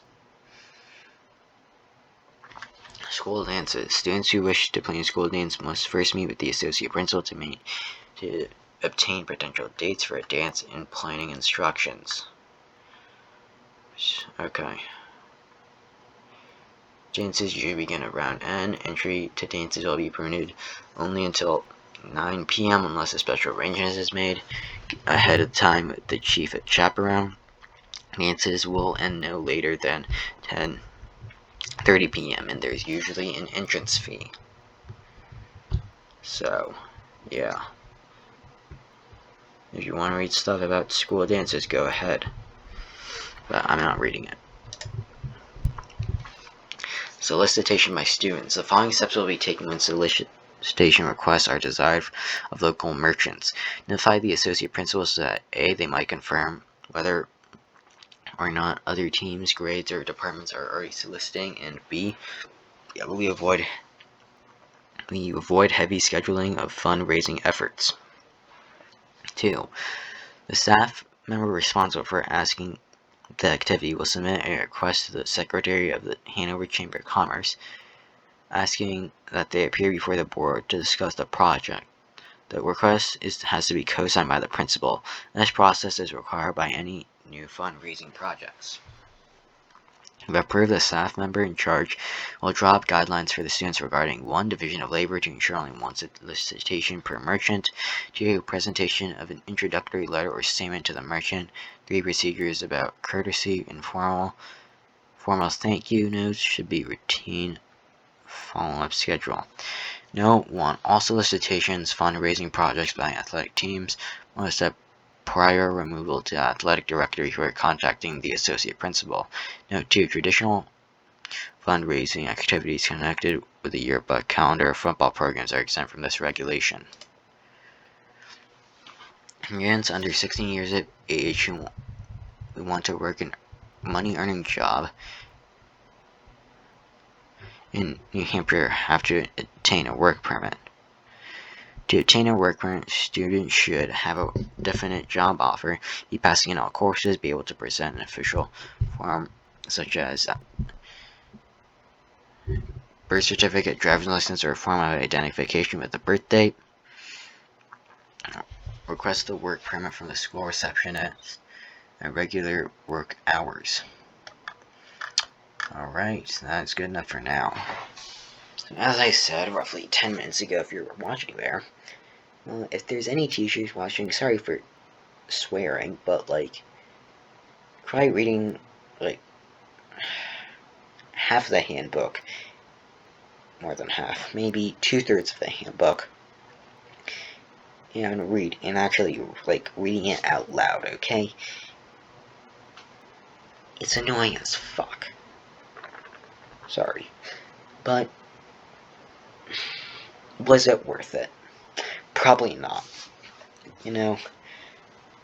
If somebody else other than me and Max run for council, they and one of us is probably gonna win. If 2 other people run, then we're really screwed. But yeah, hopefully this got at least a few extra votes, or some promotion to my YouTube channel, since that was the main idea of this in the first place.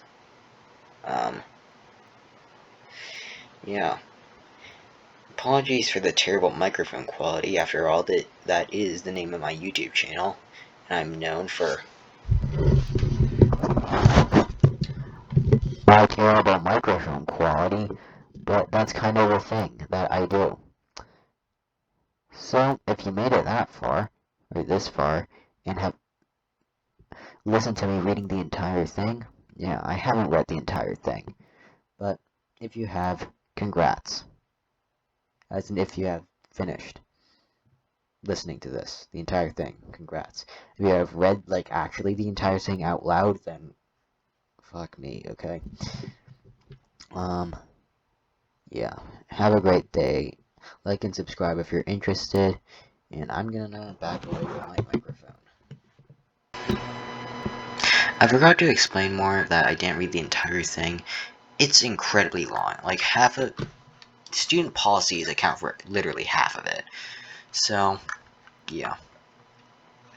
Also, this curricular code of conduct thing, like, this has ridiculous amounts of words. It's incredibly long. So, I'm sorry that I didn't read the entire thing, but I bet that I have read out loud more than anybody. Thank you very much, and have a nice day.